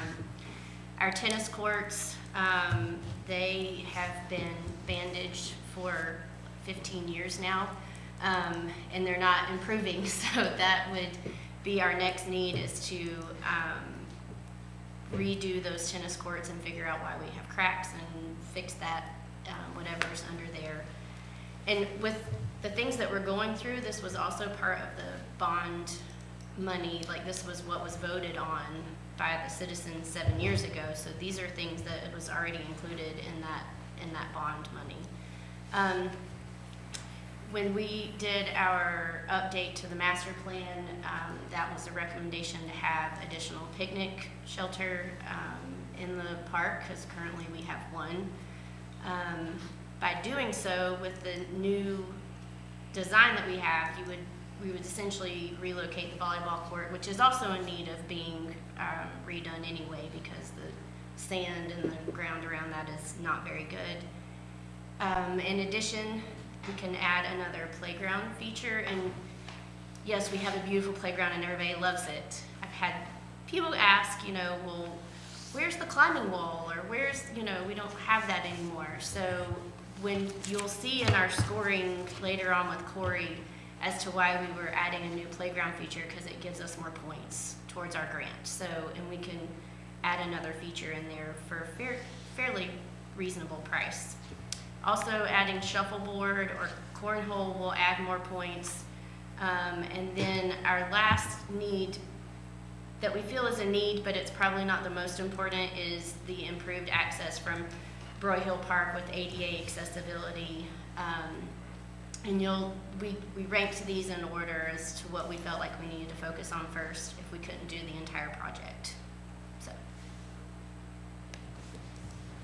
So as we took the plan, and this isn't, I won't say this is the pretty version of the plan, this is a technical version of the plan.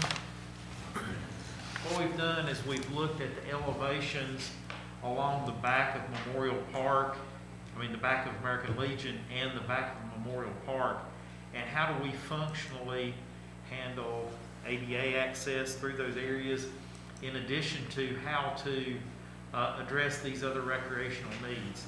So we've taken the layout that the committee did and given that a more technical look, trying to be comfortable that we can physically accomplish all those tasks, and then what do they cost? So we've put all of that into a project and prepared a cost estimate, and that project was $2,040,000. As we met with the committee didn't feel like that the town may be prepared to move forward with a project of that magnitude.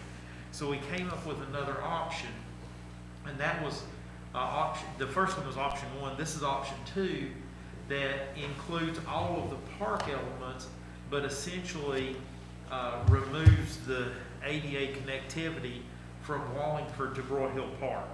So that takes out the walkway behind the American Legion building.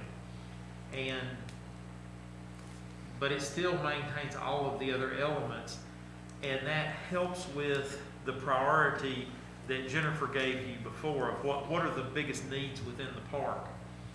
And this project has a cost of $1,285,000.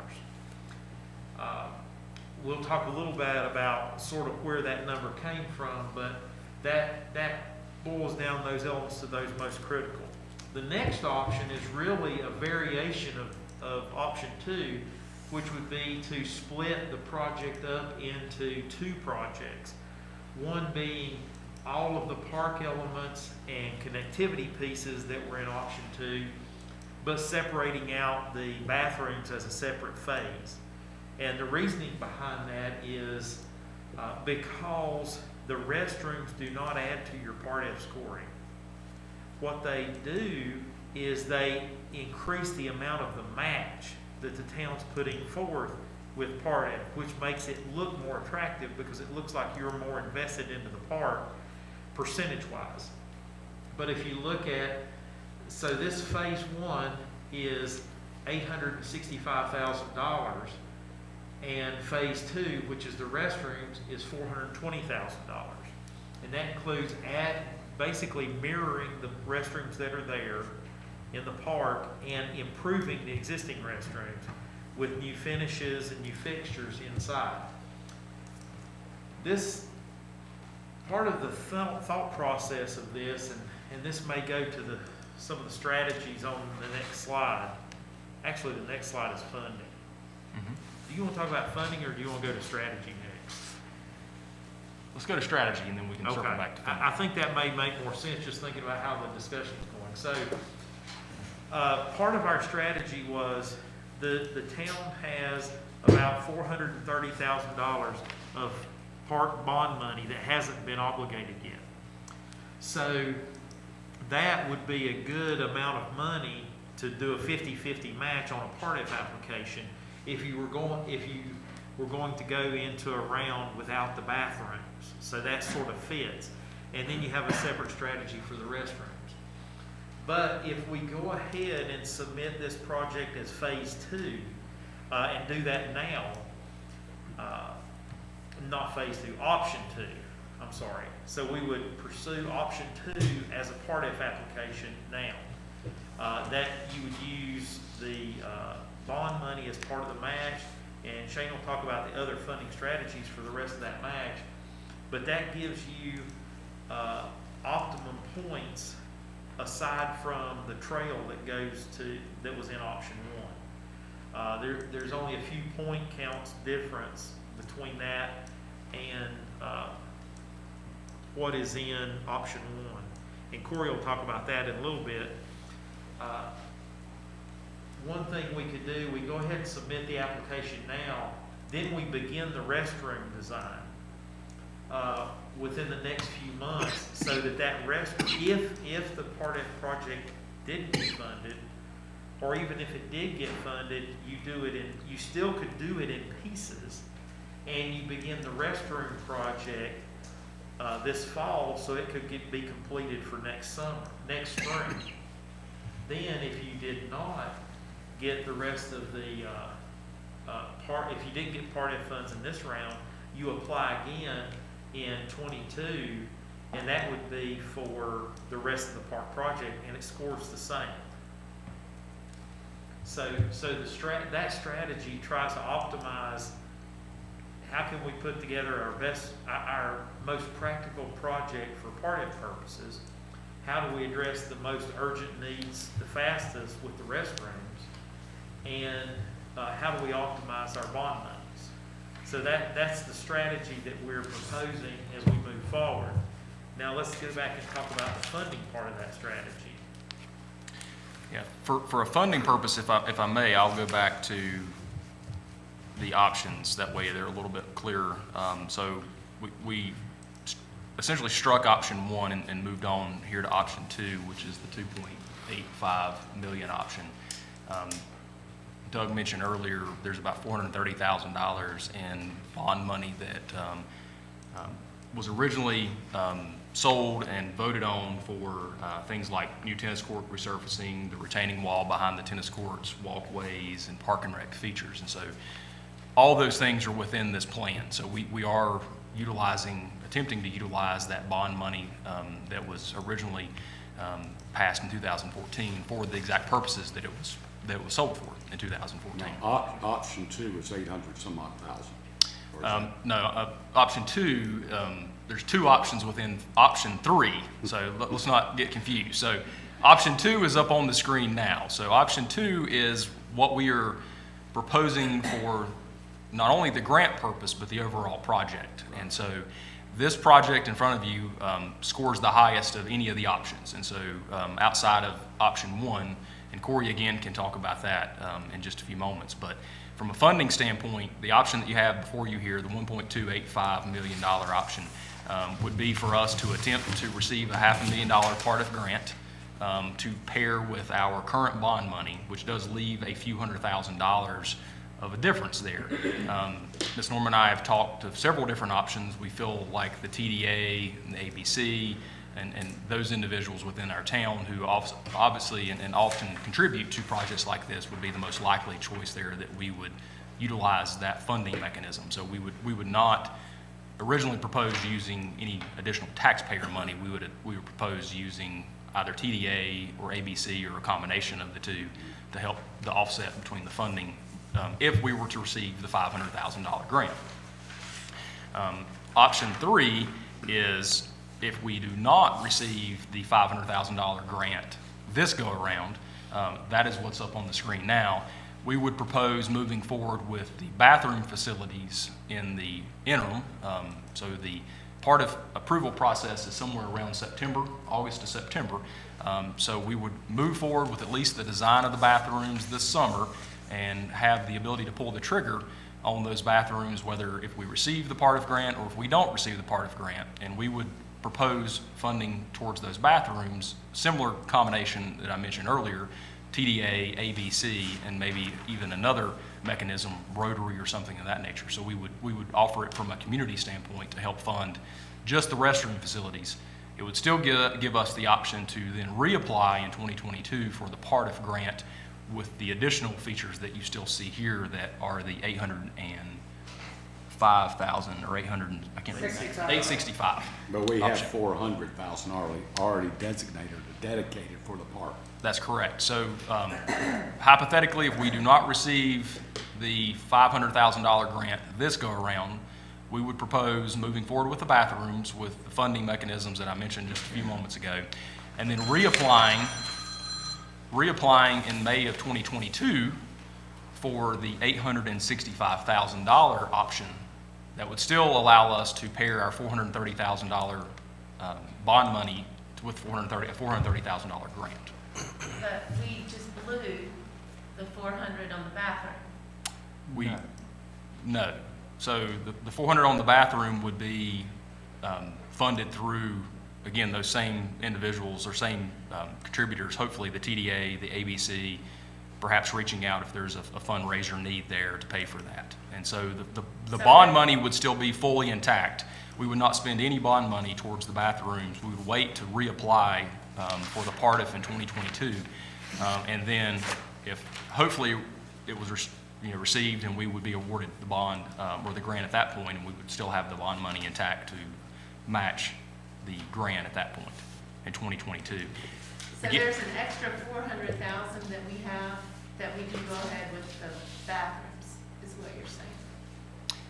I'm not saying we have an extra 400,000. I'm saying if we are to not receive the grant this go around, which is option 2, the $1.2 million option, then we would start looking at alternate funding sources to just fund the bathroom construction, which I would propose using the TDA and the ABC profit contributions towards the town, potentially with some additional funding from the Rotary or something in that nature. And leaving the bond money in the bank. Leaving the bond money But as whole. they spend their money this summer, and then what do they have to contribute next year if we get the part out?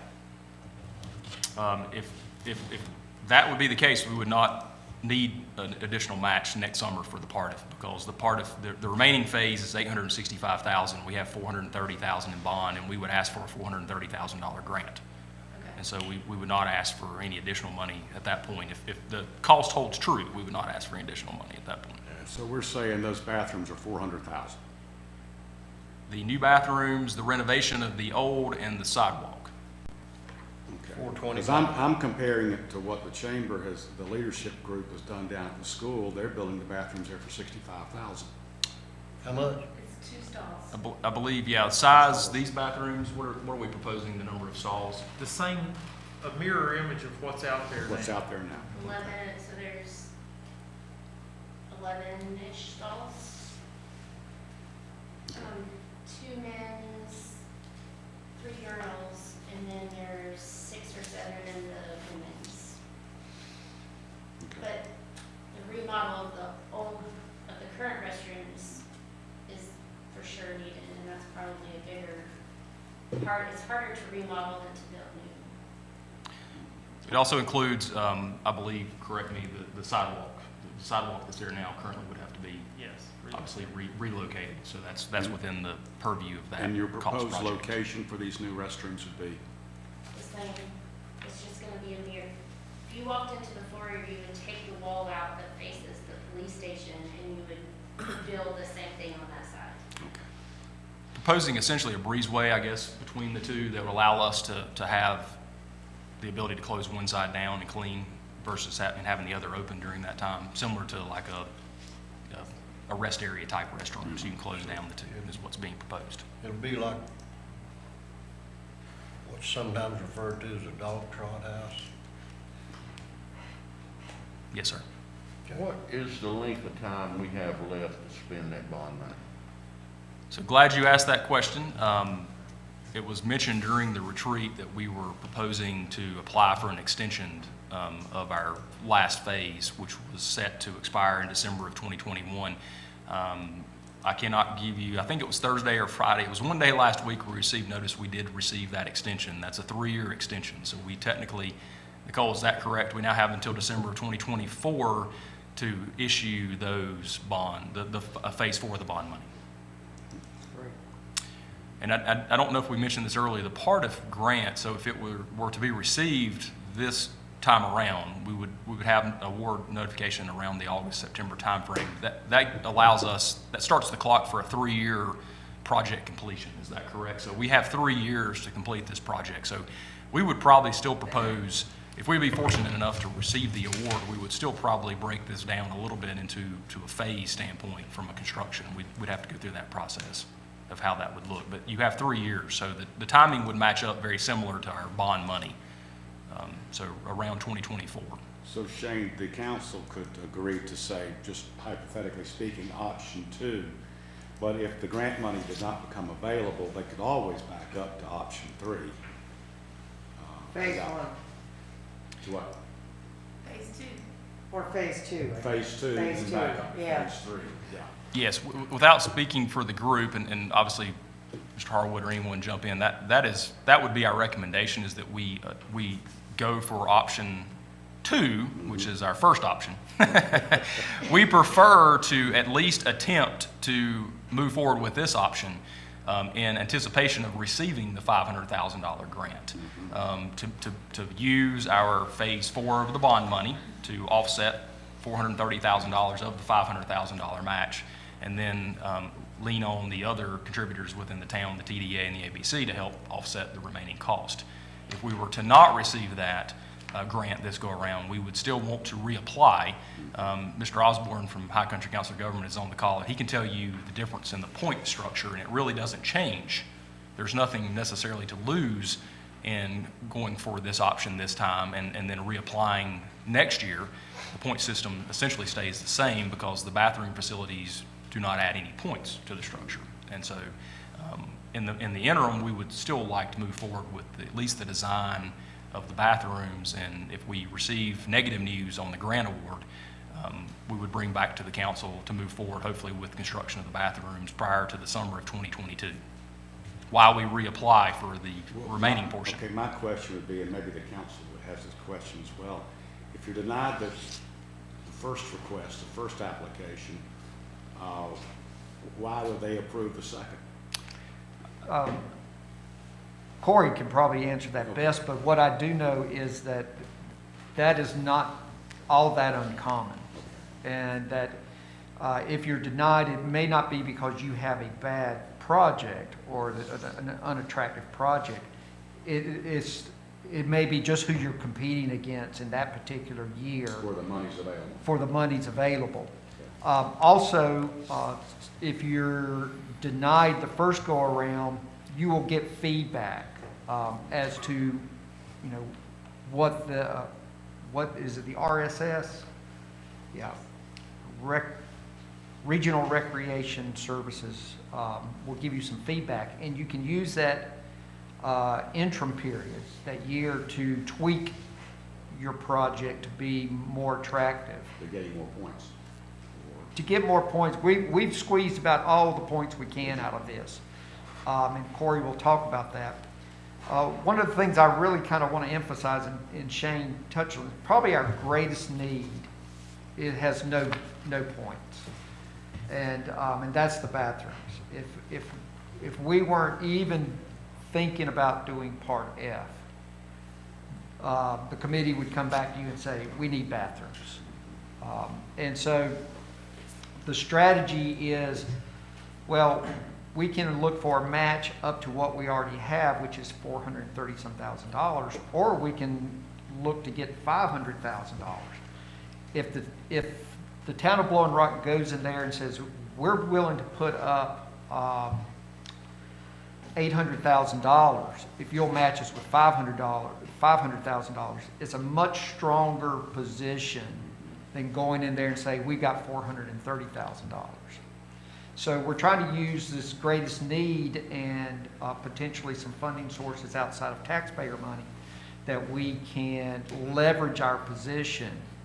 And we've pretty much leveraged as many points out of this as we can. And what I thought what we might do is, if everybody's kind of up to speed on where we are, it might be a really good time for Corey to kind of talk about how those points break down to the various elements and why there's not a big point difference between option 1 with all the ramps and option 2 that you see here. Corey, can you help us with that? Absolutely. And just to echo what Doug just said, sometimes it's not uncommon for an applicant to get funded the second try. I've seen it several times, and it's a product that we're competing against, just as Doug said. HARDA, which I know we're going around the acronym, and I'm sure everybody knows what it means, but just in case you don't, it's the Parks and Recreation Trust Fund Award. It's a state board that has a grant application cycle every year. Last year, it's a very competitive cycle, by the way. Last year, they received 65 applications and only 17 got funded. Out of our region, which is the western region that RRS breaks up into, we had 10 applications, only 2 got funded. The higher end applications, the big requests for money like $500,000, those are more rarely funded. Last year, 5 were funded, so 5 out of 17 were for over $400,000. So I just want to reiterate that this is a competitive grant, so there's no guarantee you get it. The way that they've set up the scoring process, they like to put you in a point bracket. So you can get points for having certain things that they require, and you can get a maximum of 115 points.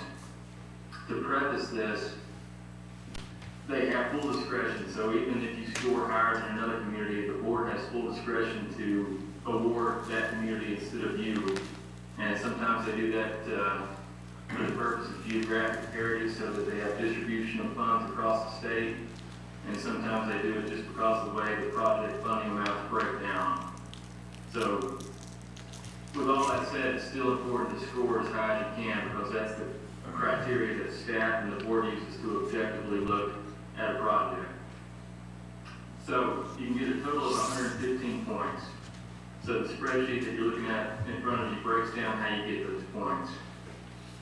For planning, you're going to get 20 points no matter which option you go after, or at least we're going to claim 20 points. And you get those points by having a master plan for the park, which McGill is working on, by having a comprehensive system-wide parks plan, which you had done in 2018, and which will amend depending on which option you decide to go to make sure that the proposed project gels with that 2018 plan.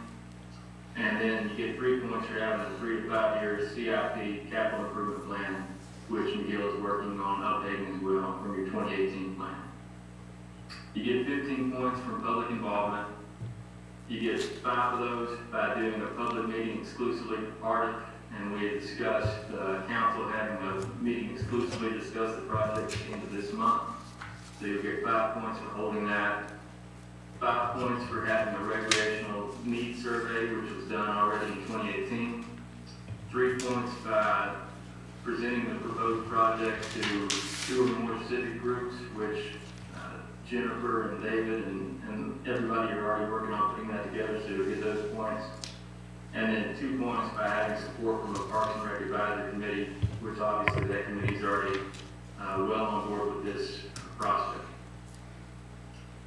The section I really want to talk about, though, is this next one, Section C, recreational facilities. This is the meat of the points that you can get, and this is where things vary a little bit. You can get a maximum of 45 points. Now, the big point total, 20 points, you can get by doing your first park, which obviously Blowing Rock's not going to qualify for, so you're out of that one no matter what. Likewise, I'll go down the bottom chain. If you scroll down to the very bottom, you're not going to be able to claim any points for that item F land acquisition, so there's nothing you can do about that because your project isn't acquiring any land or expanding any park. But if you'll go back up to the recreational needs or the recreation facilities, Shane, you can get a maximum of 30 points for the types and quantity of recreational facilities that your project is proposing to install.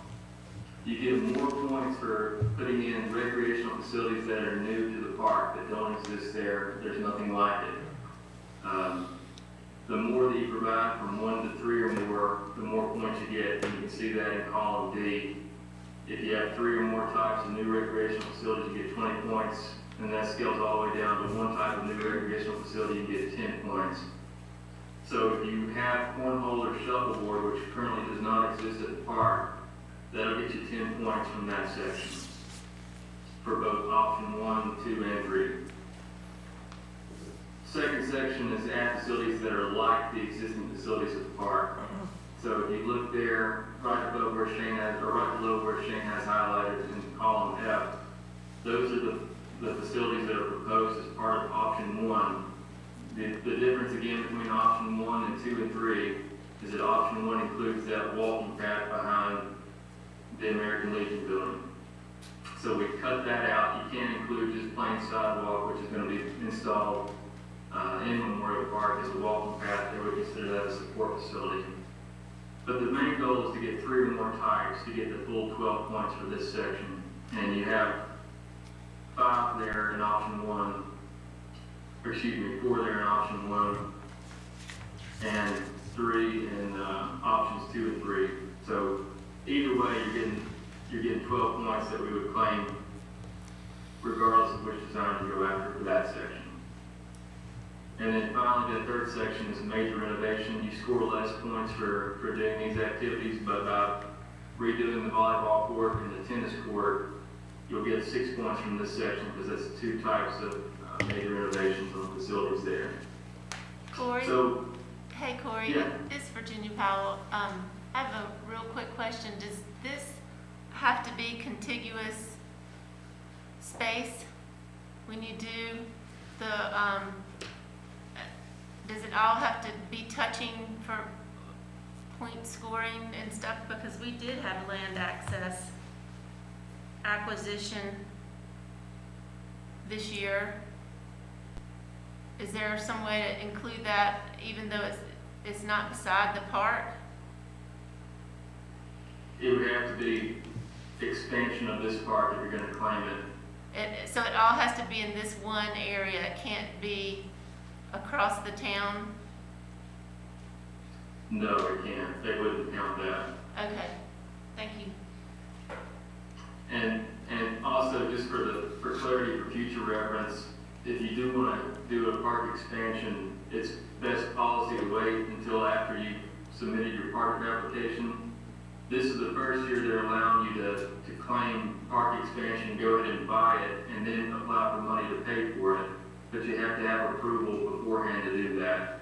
Normally, in years past, they wouldn't even entertain the notion. So if you want to do park expansion and land acquisition, you have to apply for part of before you actually take ownership of that land and get the grant.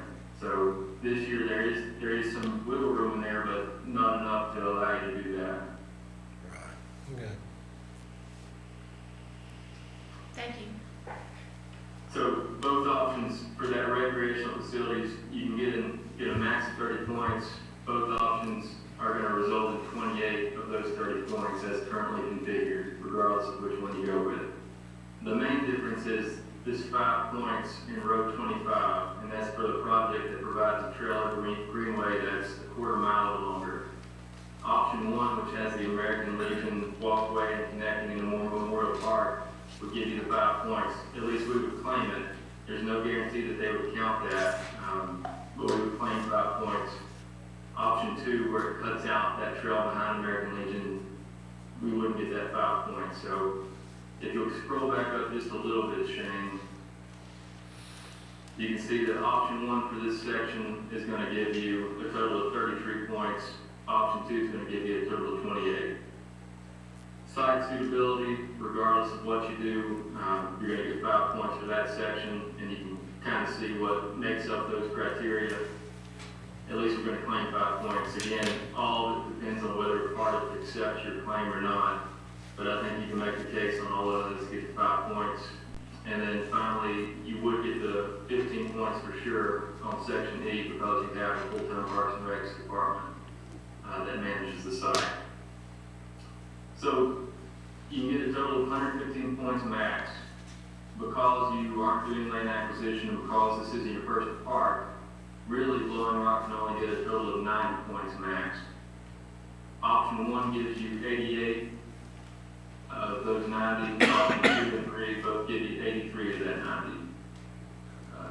So you can see how you're scoring with both options. It's a minimal difference, but there is a little bit of a difference going from 76% score to a 72% score. Yeah, it's really interesting when you think about 5 points for the walkway costs $900 million.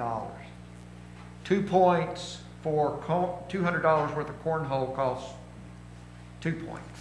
So there's no, there's rhyme and reason, but it's kind of Not for you to nonsensical understand. at some point. So that's really why, you know, we're adding an additional playground element, for instance, because it gets us that point for comparatively a low cost. They're low cost points for that additional element. Corey, thank you so much. You did a great job. Does anybody have questions for Corey? Oh, but I have a question. Thank you, Corey. Good job. I'm looking at this tennis court, and there's a shaded thing inside of it. Is that pickleball? The tennis courts, as they've been designed, we shifted them a little bit because we're really tight. The tennis courts, as they are right now, sit, you know, what is it, 5 feet, 6 feet from the Parks and Rec building. So we're recommending moving them a little bit. And I'm not dodging your question. But when we do that, we're going to have the opportunity to fix the issues that the tennis court has. We're going to resurface that. And what we're proposing is 2 tennis courts. One tennis court would be just tennis all the time. And the other tennis court could be one tennis court up to 4 pickleball courts. Up to 4. Up to 4. You can actually fit 4 pickleball courts on a tennis court. Okay. Would you I can't divide that by net? Obviously, the tennis court net would have to come down, and then 4 pickleball court nets. No, I mean to separate the side for tennis only with the side that could be multi-use. We really haven't gotten to the weeds that much, but I think that we may want to consider having a fence or some kind of break. I'm just saying, I'm throwing that out because, you know, if you watch a lot of them that play tennis, the ball's gonna go everywhere. I know you're in the middle of a pickleball game, you don't want a tennis ball hitting in the head. I would probably defer to Jennifer and her 15 plus, what is it, 15? 15 years of dealing with this tennis court, whether or not we need some separation between those 2 functions. Well, the bottom line is pickleball has not been forgotten. No, Okay. no. Now, number 2, I can't think of a more concise and getting down to the nitty-gritty of a very complicated thing that y'all did. Are you going to be prepared to tell us in concise terms what you want Tonight? tonight? Yes, sir. Okay, good. Yes, sir. But before we get to that, let's talk a little bit about timeline. Unless Jennifer, Shane, or Doug have anything to add.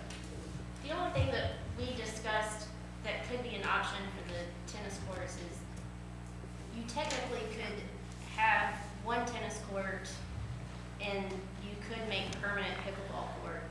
Like you could divide it in half and actually fence it off and have permanent pickleball and a permanent tennis court. You would have to eliminate one of your tennis courts. So, I mean, there's options there. It doesn't have to be used together or. We haven't been totally driven by points. We're balancing points with needs. And, you know, if we wanted, for instance, we don't get much, if anything, I think, point-wise for fixing our tennis courts. It's a recreational activity we already have, and fixing it up. Part F leans more toward new activities than it does fixing up old activities. So by adding pickleball to that, 1, it's something that the public has asked for, and 2, it's a new activity, so we're getting points with that. And as Jennifer said, you know, that may just become 4 permanent pickleball courts, and then we go from 2 tennis courts to 1. That's something we'd have to decide, but either way, we'd like to add pickleball because A, the public's asked for it, and 2, it's points. And I'm an advocate for making the tennis courts and the pickleball together, make it multi-use. One.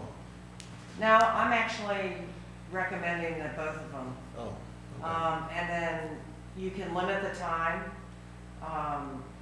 When I've been in other cities, they have them dual, and so some people are playing tennis and some people are playing pickleball, but, and you can limit the time of the use. But I know that some of y'all aren't advocates of that, but I think it could double our pickleball, and pickleball's big. What do you think of that, David? I mean, obviously there was a reason for one. Yeah. I have not really given that a lot of thought as to the percentage each court should be each function. And I don't think it's something we have to make tonight. I was just stating Right. how I felt that if you can make multi-use or dual use, and we can work out the logistics as far as, Some of it who's depends on what on court? too, the point system, keep in mind. Are they asking for dedicated pickleball courts to get those points? I don't think so. I don't think so. Not according to this. The way Corey has scored it is we are renovating tennis courts and we're adding more pickleball courts. Right. That's the way it's scored. One final question, I'll shut up. Does anybody have a WAG for what has been left out? Like being behind the Legion? Say that again? A WAG, that means wild ass guess. Well, the number that we've come up with is right at about $800,000. And that's not a guess. Behind what you've left off? To 800. make a trail on the backside. Okay. Now that wouldn't look exactly like some of the plans that you've seen before, but that is to provide ADA access through there. Could we bring that slide up and just, What was that with the number? laser, show Albert exactly what? 800,000. Yeah. There's no grants available for that ADA accessibility? Well, there could be a guardian angel. Yeah, there could be a guardian angel. I like the guardian angel term. To answer your question, Mayor, I would say that because we've been so focused on the Partif deadline, we have not had the ability to explore other options at this point. So we've kind of, as we've met a half a dozen times now, we've kind of moved certain things to one side and the other and focused on the Partif deadline as being our primary goal, and then potentially exploring other options, absolutely. Well, and I think your other issue is option number 1's gonna require, $1 million, and we only have 400, so we've gotta come up with the other 600, whereas it's more doable with option 2. We also had the discussion too, though, if we're not going for option 1, we are going to look at least replacing the stairs. Because we can replace those stairs, and if later on a guardian angel comes through, we can still connect it and still do the rest of that project without it being affected. Define stairs, what stairs? So if Doug will show, so right now we currently, Stairway here. Okay. that currently exists, that is timber stairs and rebar, it's in So your disrepair. plan is to keep that even if we redo the ADA? Is to put a set of stairs, a new set of stairs. Yeah. Yes. I think, I think looking at ADA, I know you haven't done that for obvious reasons, but it may be that, I don't know what those stairs are gonna cost. Do you have an idea? We're thinking that's probably somewhere in the $40,000 range, and some of that depends on the railing. So what we've talked about doing is getting some hard pricing on those stairs, because those could be done independent of the rest of this project. And some of this work may be done differently if it's done outside of the part end. You look, and we've got a trail that comes way out here behind the parking deck because we're trying to get length. If you look at the scoring sheet, it takes 1/4 of a mile of trail to get the score. Well, if I go from here to here to here to here to here to here to here to here to here to here to here to here to here to get to 1/4 mile. So I guess, Yeah. if you don't have to make it that long to meet ADA guidelines, I mean, it would behoove us to look for a grant for ADA, accessibility. That you might put your $40,000 into, is what I'm thinking. Yeah, I mean, I think they're, And it may not be possible because of length of time. Those stairs are awful. well, understand that we talked about strategy.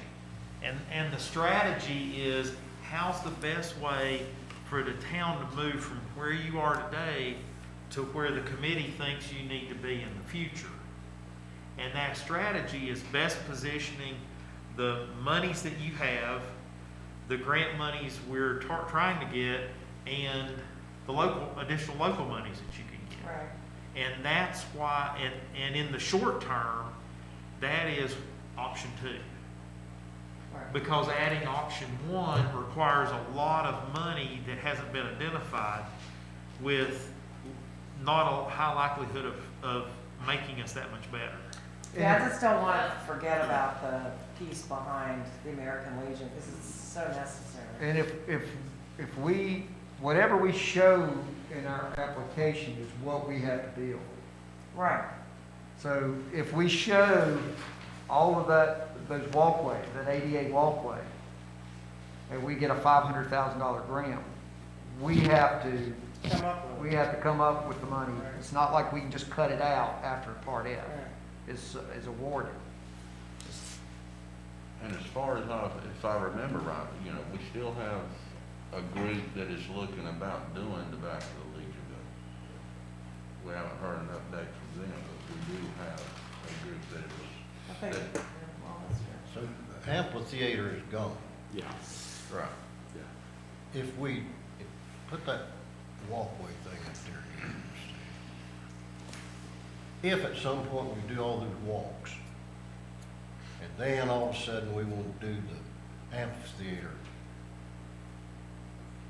do they conflict? Does that, We did not design this with the amphitheater in Okay. mind. If that's an option that can be accomplished after this was, Right, then that would okay. be a separate scope. Yeah, we accomplished, the scope of option 1 was to provide ADA accessibility from Broy Hill to Wallingford, and a 1/4 mile or more length of a walkway to gain the additional 5 points. And that's at a cost of what we assume is about But $800,000. is that the only way to do that? Or No. did you do it to get more points? That's for not, lane? Okay. that's not the only way to do that. We did that, I can tell you there's really 2 prime objectives in that layout. One of them is to get a 1/4 mile. Right. The other one is to minimize impact to the area behind the American Legion. From trying to maintain the vegetation that's there, trying not to regrade the whole side to put lots of retaining walls. Some of that is assumed to be elevated walkway. Okay. So that, that's not the cheapest way to do it. It may not always be the easiest way, but it's probably the less intrusive way. So there's still option, but it also doesn't have large plazas like the Virginia Tech plan did. Okay. But that Virginia Tech plan probably costs more than this plan does. I wish we could make a trail to our new purchase and get 20 points. they get what, Virginia? 20 points. 20. So, are there any more questions right at this point? If not, I'm going to kind of move on to our timeline and next steps. So our timeline is this. What we're trying to shoot for is be in a position to submit this to Judy Francis at RSS on April 1st. Our submission deadline for the grant is May 3rd, but they will look at our submission, give us feedback, and allow us kind of a litmus test for our application. If we get it to Judy, Mrs. Francis, on April 1, and then she will give us feedback. We'll have time to make some adjustments, and then we'd be in a position to submit on or before May 3rd. That being the case, April 1st is just around the corner. And what we need to be prepared for is we still have some public input to get. We've set up meetings for BRAC. Well, BRAC got rescheduled, correct? Tomorrow. We have meetings set up with the Village Foundation and also with Rotary Club. Thank you. And we would like to be in a position that we present them with what we're actually proposing to do. So what we'd like to do is we realized that we needed direction from the council as to what option to pursue. We're not asking for action really this evening as more as we are asking for direction. I forget the point total that went with this. We would like to schedule a special meeting of town council, and we tentatively set that for March 22nd to review only this project. That gets us how many points, Corey? That gets you 5 points. 5 points. More than cornhole. That's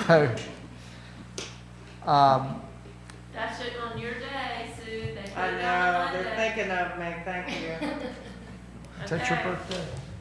No, it's just I have a half a day off on Mondays, and that's a Monday. Well, So it's, thank it's you. negotiable.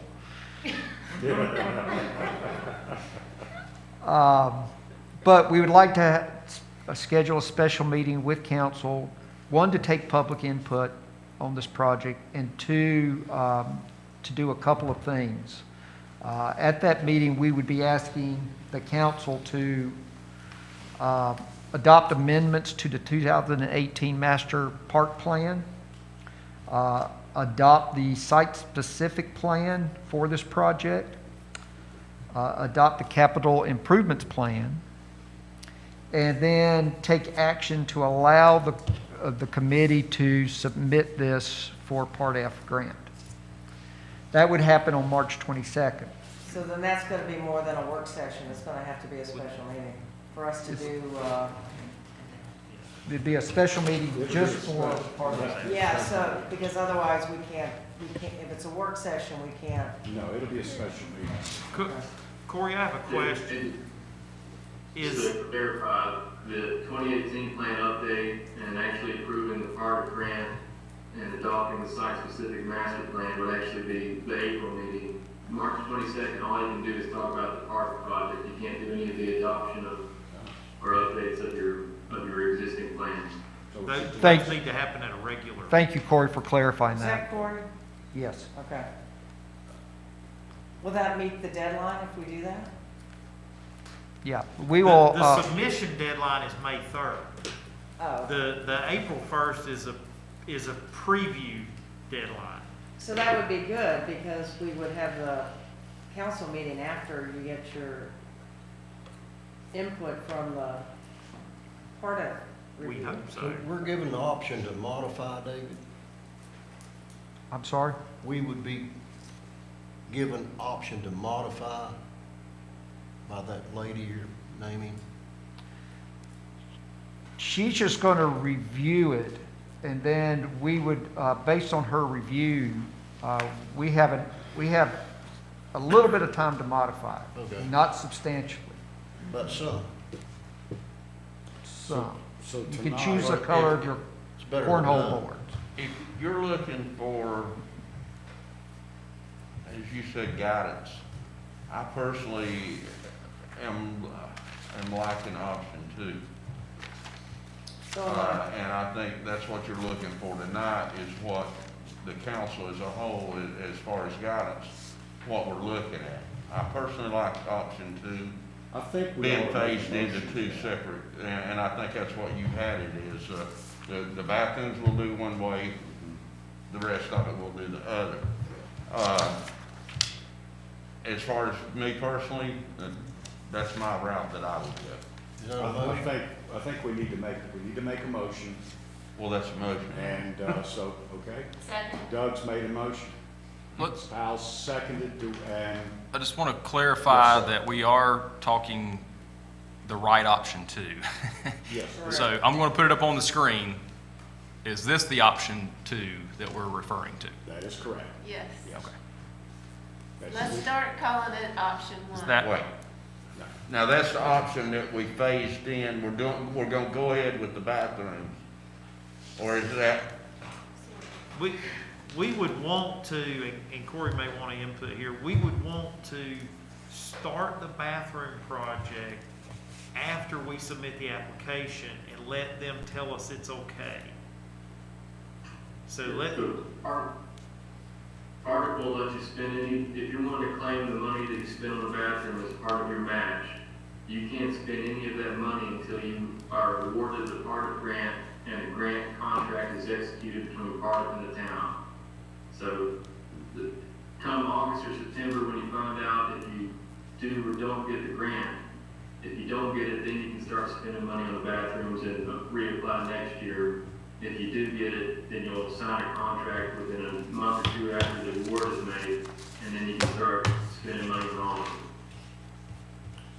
Council, my suggestion is to, like, we have a first and a second, go with the option two. Let's keep it named option two.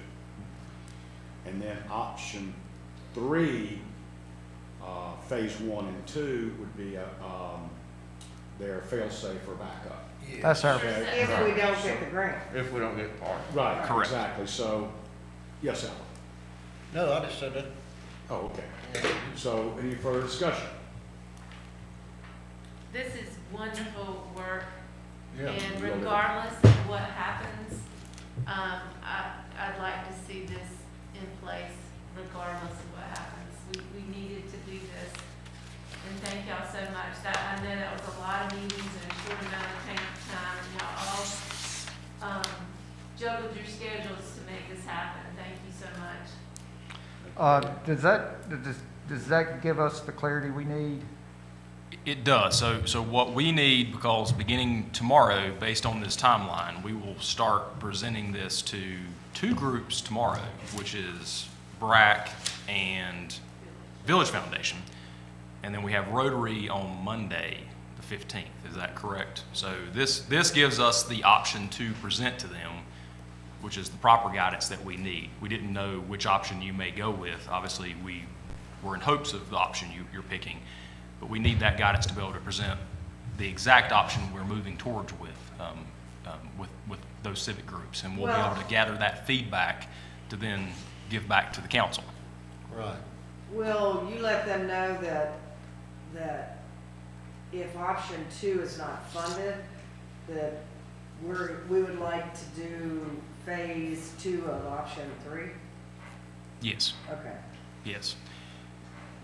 The only confusing thing that I would like to clarify, the reason that I think Doug had mentioned the bathrooms is we would like to go ahead and at least start the conceptual design of them now because of how things are with just construction and the timing of it. So when we get the yay or the nay, we're at least able then to come back to the council and say, we would like to pursue option 3, phase 1 and phase 2.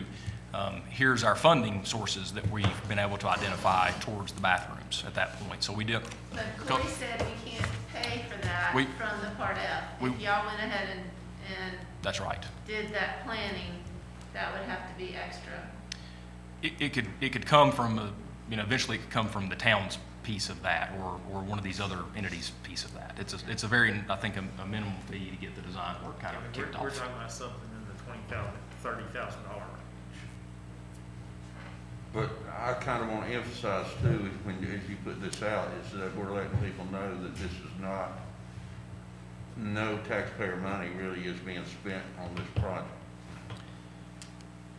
Other than the phase 4 of the bond that's been Right. identified for this, But that's we would bond hope. money that was specified for Parks and Rec. That's right, and we would work towards obtaining the remaining funding towards the other sources. Right. All right, we have a first and a second. Ms. Powell? Yes.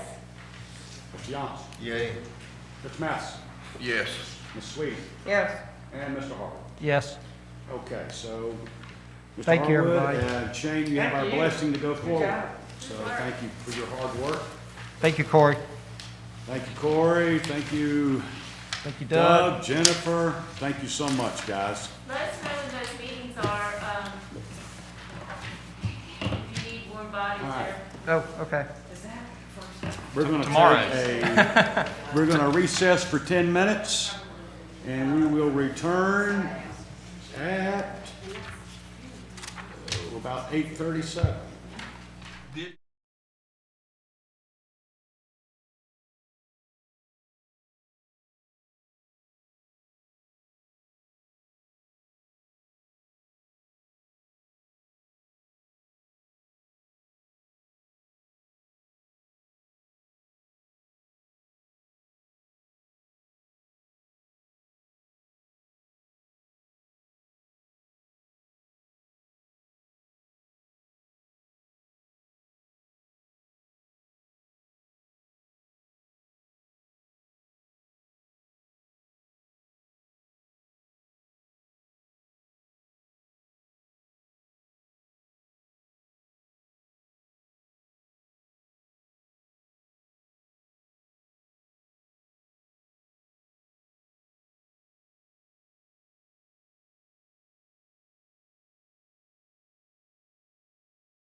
All right. We are back in session. Thank you for your patience. Next item on the agenda is Green Hill Road traffic study. Mr. Fox, would you like to head this up? Yes, sir. Thank you, Mayor. So if you see the staff report you have in front of you, I'll start by saying this discussion began about a year ago, I guess, maybe a little bit more now, with some of the complaints we were receiving from residents that lived along Green Hill Road, Fairway, and et cetera.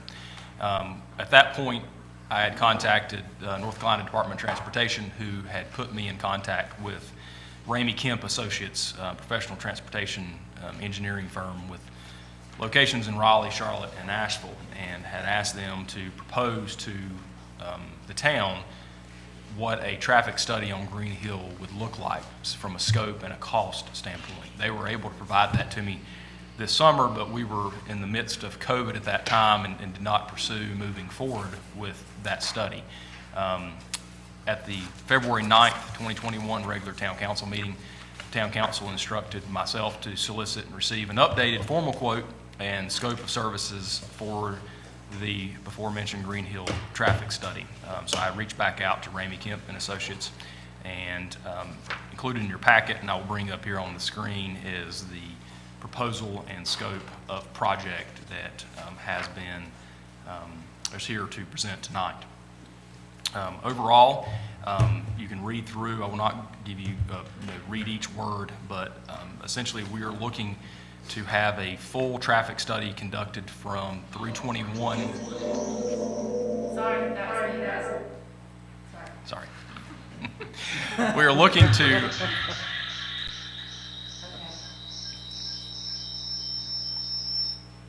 Sorry. That's okay.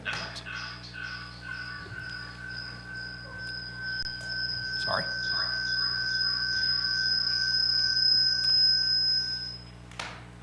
Okay, perfect. We are looking to, from a scope perspective, let me start over. So from a scope perspective, we have asked Ramey Kemp and Associates to look at Green Hill Road from the connection at 321 to where the town maintain and town limits comes to an end, which is at Wonderland Trail. So if you recall, from Wonderland Trail to the Parkway is actually DOT owned and maintained. So we are looking at the section from 321, intersection at 321 and Green Hill to Wonderland Trail.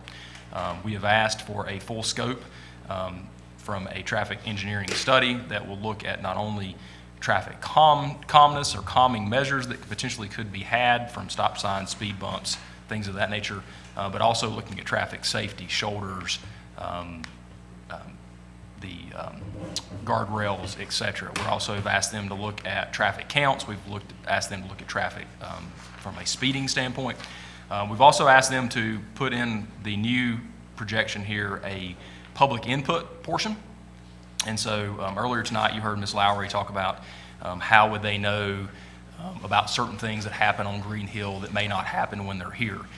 This does include an on-site visit, traffic counts, like I said earlier, and overall scope of the road. So they will be here for this project and for this study to be performed. But it does allow for the public input portion to be added to that. So they will create a website that folks can go on to and submit information similar to what Ms. Lowry had spoken to earlier.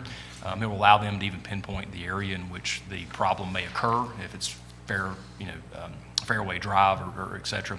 It will also allow them a phone number and email address that they can call or email those same comments to. So it allows full public input.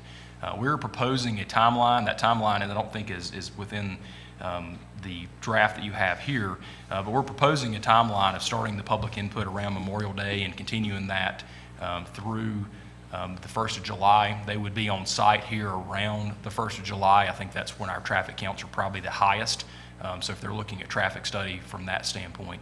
So this project is really kind of Memorial Day through the first week or two of July, and that would allow them to present a full scope and results to us around the August timeframe. So I'd be glad to answer any questions. That's kind of a brief summary. I didn't go through the full details here, but did want to make sure that we did add, obviously, the public input that was not, really discussed the first time they had proposed scope of services to us. I did fail to mention probably, one important fact here, this cost for this project is $12,300. Well, essentially, that's what it was back when, a year ago. We had originally, they had proposed around 8,000, and that was a rough quote. That was not, that was not a firm quote, and it was definitely not to the scope of services that we have asked them for now. So we were looking at that time more from a traffic calmness speed issue. Since that time, we've obviously had more input with the various developments, et cetera, from an overall road safety standpoint. So we've asked them to also look at the safety of the road itself, vegetation, landscaping, shoulders, guardrails, et cetera, as a part of that. So this is a full-fledged scope study of the entire road, crash data, speed, et cetera, that's a part of that. And expanded citizen input. Absolutely. So, and that's an additional portion to the scope, added portion to the scope that was not a part of the original discussion, was adding citizen input. Where is that in here? Right, yellow. I can't really read the thing. E. It's under, Oh, I see, okay. under scope of services, A, E. I emphasize that's very important. I live over there, and I can tell you what, there's a huge interest in this study. And a lot of people have some pertinent things they want to communicate. It does include meeting with on-site with staff, so they'll meet with myself, they'll meet with Public Works, they'll meet with the police chief. So there are interviews that's included in this as well to help identify any additional problems. So I do feel like this is a full scope project that will include not only the town staff and expertise from police and Public Works, but also the citizens themselves. So we're attempting to gather input from every avenue that we can to help them complete a full study. Sounds great. Do we have a motion? I'll make the motion. Can I ask one? We have a Go motion. ahead, I'm sorry. We have I'm sorry? Go ahead. Oh, we have a motion to approve the contract as stated by Second. Albert. We have a second from Ms. Sweeting. Any further discussion? I have a question for Mr. Fox. Has Yes, sir. Chief Miller reviewed this, and has he weighed in? He has not reviewed this one, he reviewed the prior one, but he has weighed in and will be leaned upon heavily, especially from a crash and speed study data. Thank And he is here, Chief Miller is here if you'd like to ask any questions of him. No, I just want to ensure that he's been consulted on this. There he is. Any input on this crash We want study? your input in the on this? traffic study. I'm certainly in favor of it. I've recommended that for a number of years. We certainly don't have a traffic engineer within our department, so when we get complaints about speed calming and that sort of thing, that's definitely something that a traffic engineer needs to take a look at. Thank you. Thank you, Chief. Any further discussion? All right, we have a motion, we have a second. Ms. Powell? Yes. Mr. Johnson? Yay. Mr. Matheson? Yes. Ms. Sweeting? Yes. And Mr. Harvey? Yes. Okay, so you've got the go-ahead there, Mr. Fox, to sign the contract. We'll do so, and just from a review of the timeline, we will look to kick this off sometime late May to allow for public input to take place during the month of June, and they will plan on being on site sometime, more than likely around the end of June, 1st of July, to get the on-site data and interviews to take place. And we have discussed final product to be able to be submitted, hopefully at the August council meeting, is what I have shared with them. So just want to review that timeline. I think it's good that, and I think all the council agrees, doing it in July is very important, and definitely the citizen feedback is a must. All right, moving on.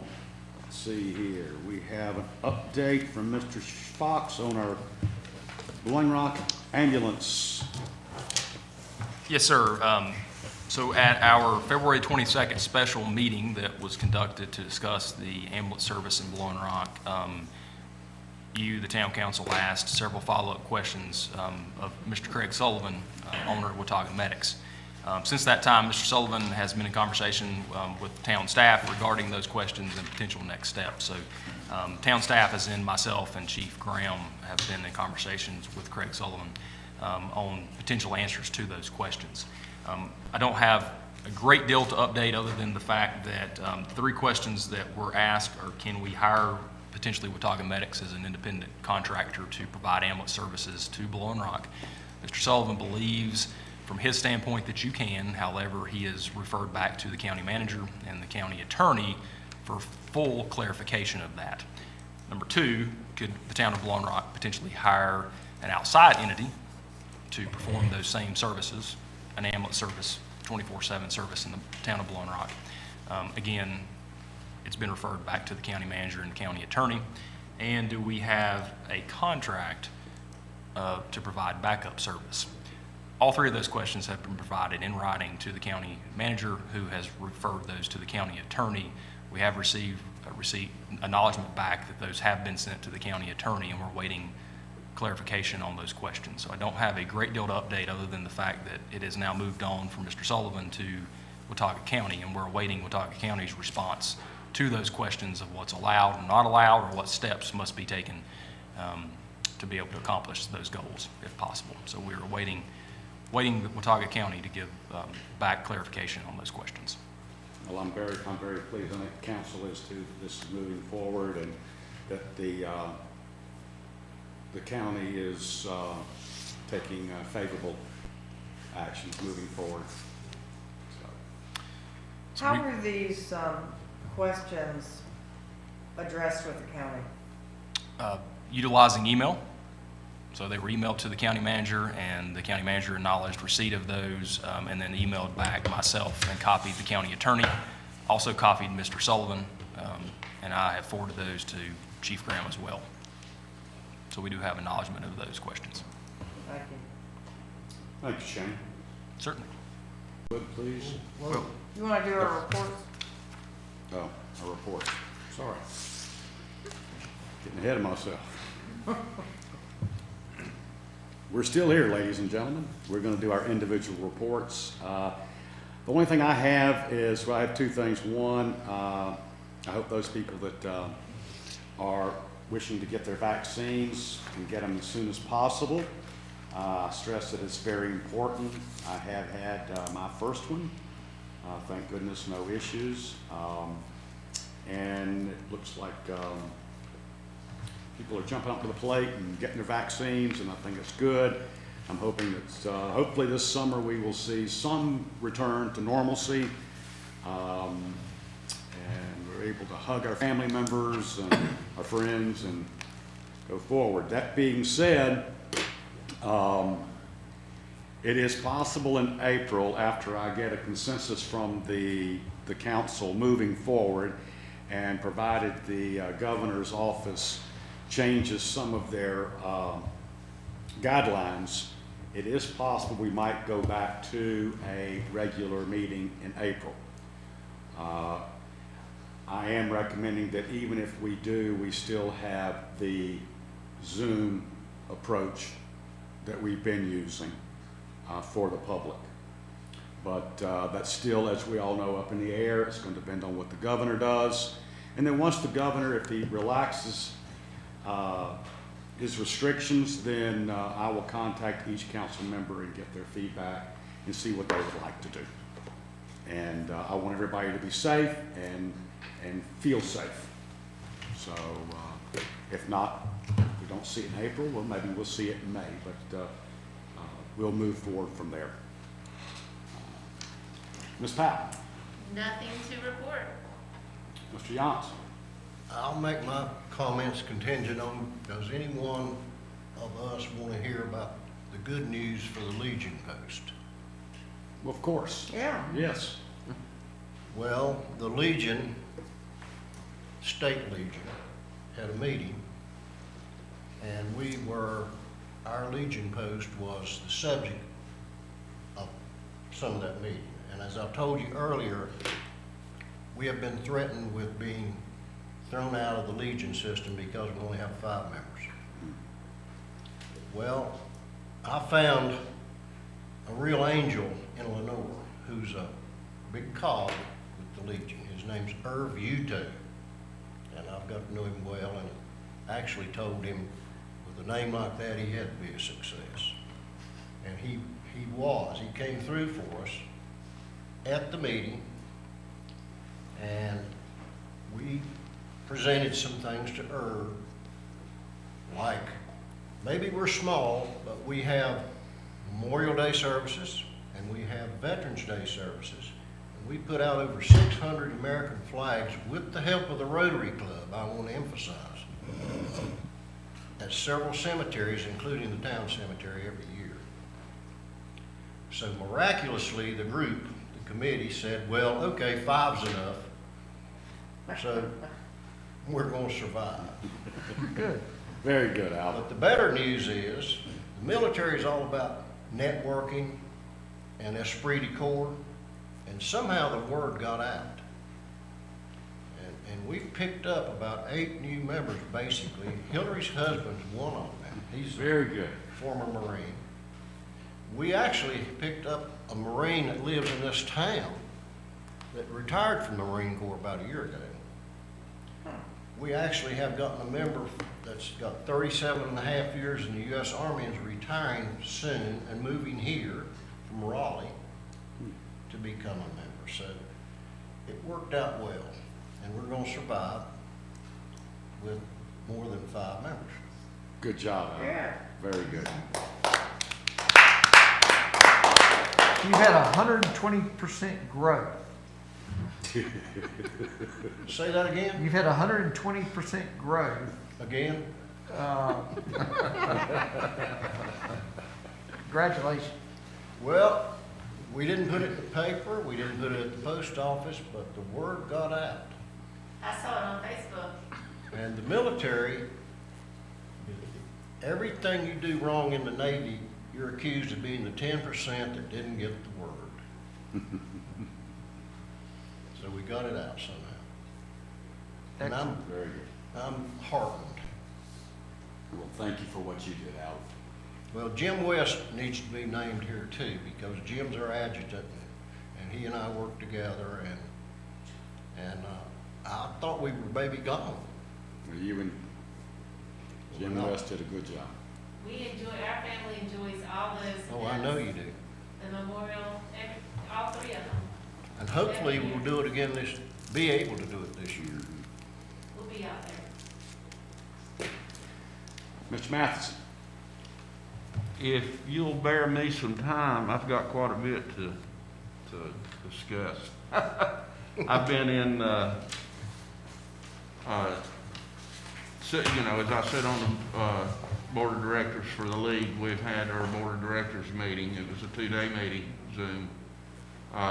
We've also had our town and state social with legislature, and this morning I just got off our board of directors meeting with COG, and so I'd like to highlight you on all those right quick. I'll go through it as quick. We spent most of the first day on our league meeting listening to Beth Wood, who is the state auditor. And I didn't bring this up during our audit because I didn't feel like it was really the time, but I am proud to say that we're 1 out of 27 counties who actually have their audit in on time. She is recommending to the legislature starting next year consequences on a lot of these towns and cities, counties that don't have their audits in. Some that hadn't turned some in 5, 6 years. We actually have 5 counties and 20 cities that have not turned in How can that happen? audit. And they're also operating on what is called a negative fund. So she's recommending to the legislature a consequence is that they would lose their charter, which means they will no longer be able to levy taxes on their community. What is being brought up in its place is what they call historic charter, which means they would keep their charter, but they would still lose all their benefits. They still wouldn't be able to tax or anything. But it would be like us, we'd still be known as the town of Blowing Rock. That would be the only thing that you'd really actually keep. But she said it's just been going on for so long, so she's asking that there be some consequences start coming out to these towns and cities who are not getting their audits in. Going on with that, we went to our legislative goals, which Sue sat on a committee and helped draft the goals up. And I'm going to combine the two together. I put a copy, or Mr. Manager put a copy on everybody's desk of what the goals were. That's what we narrowed down to. That's what we're sending to the legislator as far as the league. We came up today, this morning, with 6 goals for the COG that we're sending in. For us, because we actually have a kind of like a town and state, we have a COG in state, which we'll be talking with all the legislatures. All ours have already agreed. Representative Pickett and Senator Ballard have already agreed to be in this meeting, so which is good. And we're still waiting right now to get confirmation from the governor and his staff about being there. Two things that really crossed over from what the COG's asking and what the league is asking is, one was the broadband for the underserved and unserved people in the state of North Carolina. That is one thing that we're trying to push from both aspects. And we've said it in here before, you know, there should never be a child that does not have access to the internet. Especially, and it's shown itself, especially during these COVID times. So that's something huge that both sides are really pushing right now. One of the other things is unfunded mandates. And we've talked about this here before. I'll bring up one of them being with benefits that would be offered to the firefighters. That was a big thing that had went in this. Is the state is bad about wanting to pushing some of these things, but they don't fund them, which they push everything down on the counties and municipalities to do. That was another thing that together on both sides. One of the things that COG's asking too is for people or towns who are asking or trying to get additional sales tax approved. Right now, you cannot designate on the ballot what the tax is for. So a lot of them are not passing mainly because of that reason. They're asking that you be able to designate what the tax is for. They think that will help, you know, if we say we're going to raise it a quarter for the school system, we're designating it just to go to the schools. They think that will help things, towns and communities be able to get a sales tax, additional sales taxes passed by being able to designate where that money is going. And you know, I agree. And right now, going back to hopefully some good news maybe for David, is both sides are asking for increasing funding to grants. Mainly, like you said, the Part S grants. But right now, there's 1.4 billion that is really, has not been designated. There's been talk, a couple of different areas. One group is asking that most of it go toward teacher raises. The league, we're actually asking that most of it go to supplement grants. Because there's a lot of towns and communities out there right now that could better use it as a grant.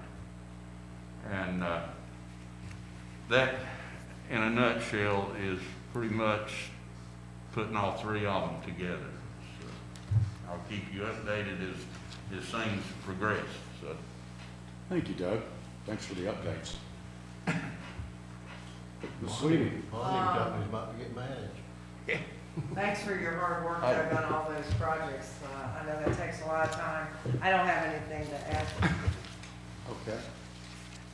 Mr. Harwood. Thank you. I think Doug really kind of underscored what I was going to talk about, which was, I think we have so much to be thankful for here in Blowing Rock with the state of the town's financials. And, you know, I've said it before, I want to commend previous councils before me and previous mayors and previous town managers for putting us in the position that we're in. And I want to thank all the hard work that Shane and Nicole have done. Our audit went so well because they worked so hard throughout the year. And it is a report card, and you guys are to be really commended for keeping us so fiscally healthy. And I appreciate it, both your efforts. Thank you. Mr. Mayor, All right, moving forward. you want to say anything? I We did. did. What about the manager report? Should we let the manager talk? How about, Mr. Mayor, he's already said. Mr. Fox. I have a list, but I will go quickly. A couple updates that have come in. One was within the packet. I like giving the updates to the ABC sales. If you noticed, we're up $60,000 for the month of January, or 43% over last year. So that continues to show great strides or increases.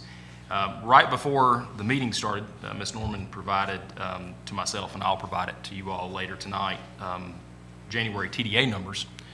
So that came in right, I think, at 6 o'clock. January TDA numbers, gross revenues, $95,500 compared to $73,000 last January. That's a 30% increase over prior January and a 55% increase over 2 Januaries ago. So we continue to be very fortunate to receive the positive news that we've been receiving now for a little while. It was mentioned earlier about vaccines. Town staff has been tremendous in signing up for their vaccines, the majority of which have already received their first dose. The others will receive theirs later this week, those that have signed up. So we've been encouraged by the percent of individuals that have signed up for that, including myself, have received our first dose. Couple updates. It is not a mirage, but the Bass Lake Sidewalk project is under construction. It began yesterday morning around 9 o'clock and continues today. They've been working on the intersection at 221 and Main Street, Speckled Trout, putting drainage work in, stormwater work, et cetera, tying in junction boxes to the DOT through Main Street stormwater. That will continue at that same intersection for the next 3 days this week. And then starting next week, they'll start moving out the west direction out 221 towards Green Street and et cetera, providing stormwater. They have provided to me that they would have a second group here next week, working in that same area as we head out towards the Parkway area. So we're optimistic that project is finally moving forward. So we're glad to see them working. same for, update quickly on the Sunset Drive Fire Station landscaping project that we talked about a year ago now. There's been some movement there recently. Corey Cathert and Will, our landscaping crew, met with the individuals at 444 and Jenkins and have kind of reopened that discussion about what that project's going to look like. We are hoping to move forward very soon with starting that because the weather obviously is becoming very conducive for that work to begin. So I will provide to you all what that final design looks like on that side of the street. About a year ago, we looked at the other side, the store side, and all, I think, had kind of an agreement of where we're heading with that. We just wanted to get all the neighbors and everyone on board with that project. So those meetings have started taking place. There were one, I think, a week before last, or maybe last week, that took place there. So I'll be in contact with you all with that project. And the chemical tanks at the water plant had a pre-construction meeting this past week with Gilbert Engineering, who was the low bid on that project. Maybe the only bid, I'm trying to remember now.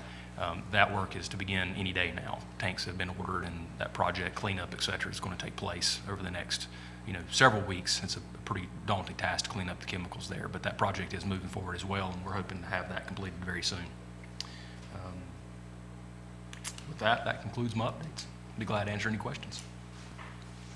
And again, just to emphasize the audit, what a weird year. I spent 15 years doing what was presented tonight, and I can't imagine another year that's been as weird and as hard as this one, where you're conducting an audit from virtual standpoint, scanning in 1,000 documents and providing information that has just been tremendous. So I would like to say I would take the credit for that.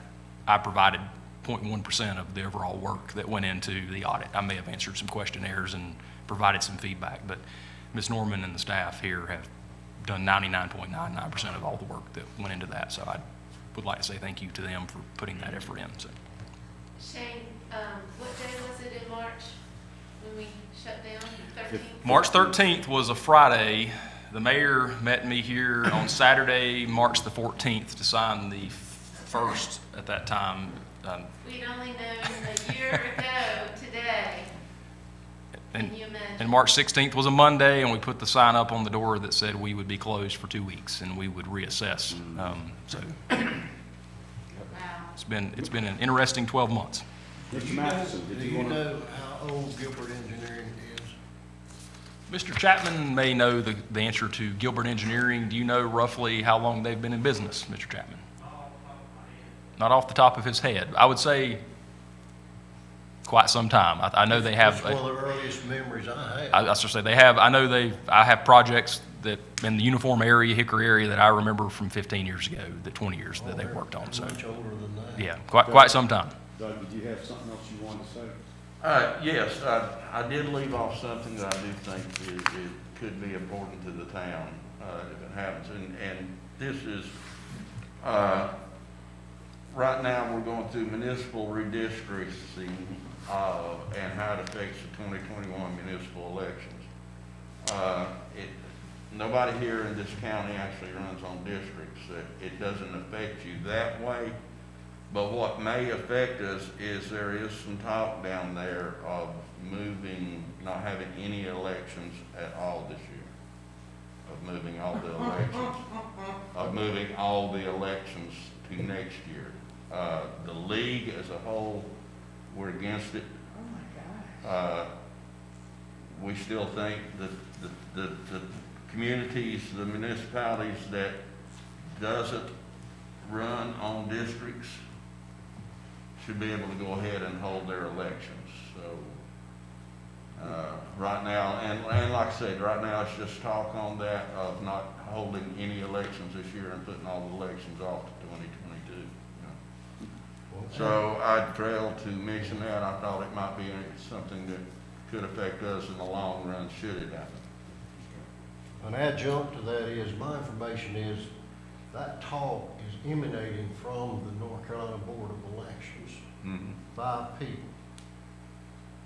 And that is the only place it's emanating from, not the General Assembly. Right. Which has the final word. Thank you, Doug. All right, Mr. Mosley, did you have any comments before we move into closed session? I'll save mine for closed session. Okay. All right, ladies and gentlemen, we're going to be going into closed session. We expect no decisions to be made during closed session, and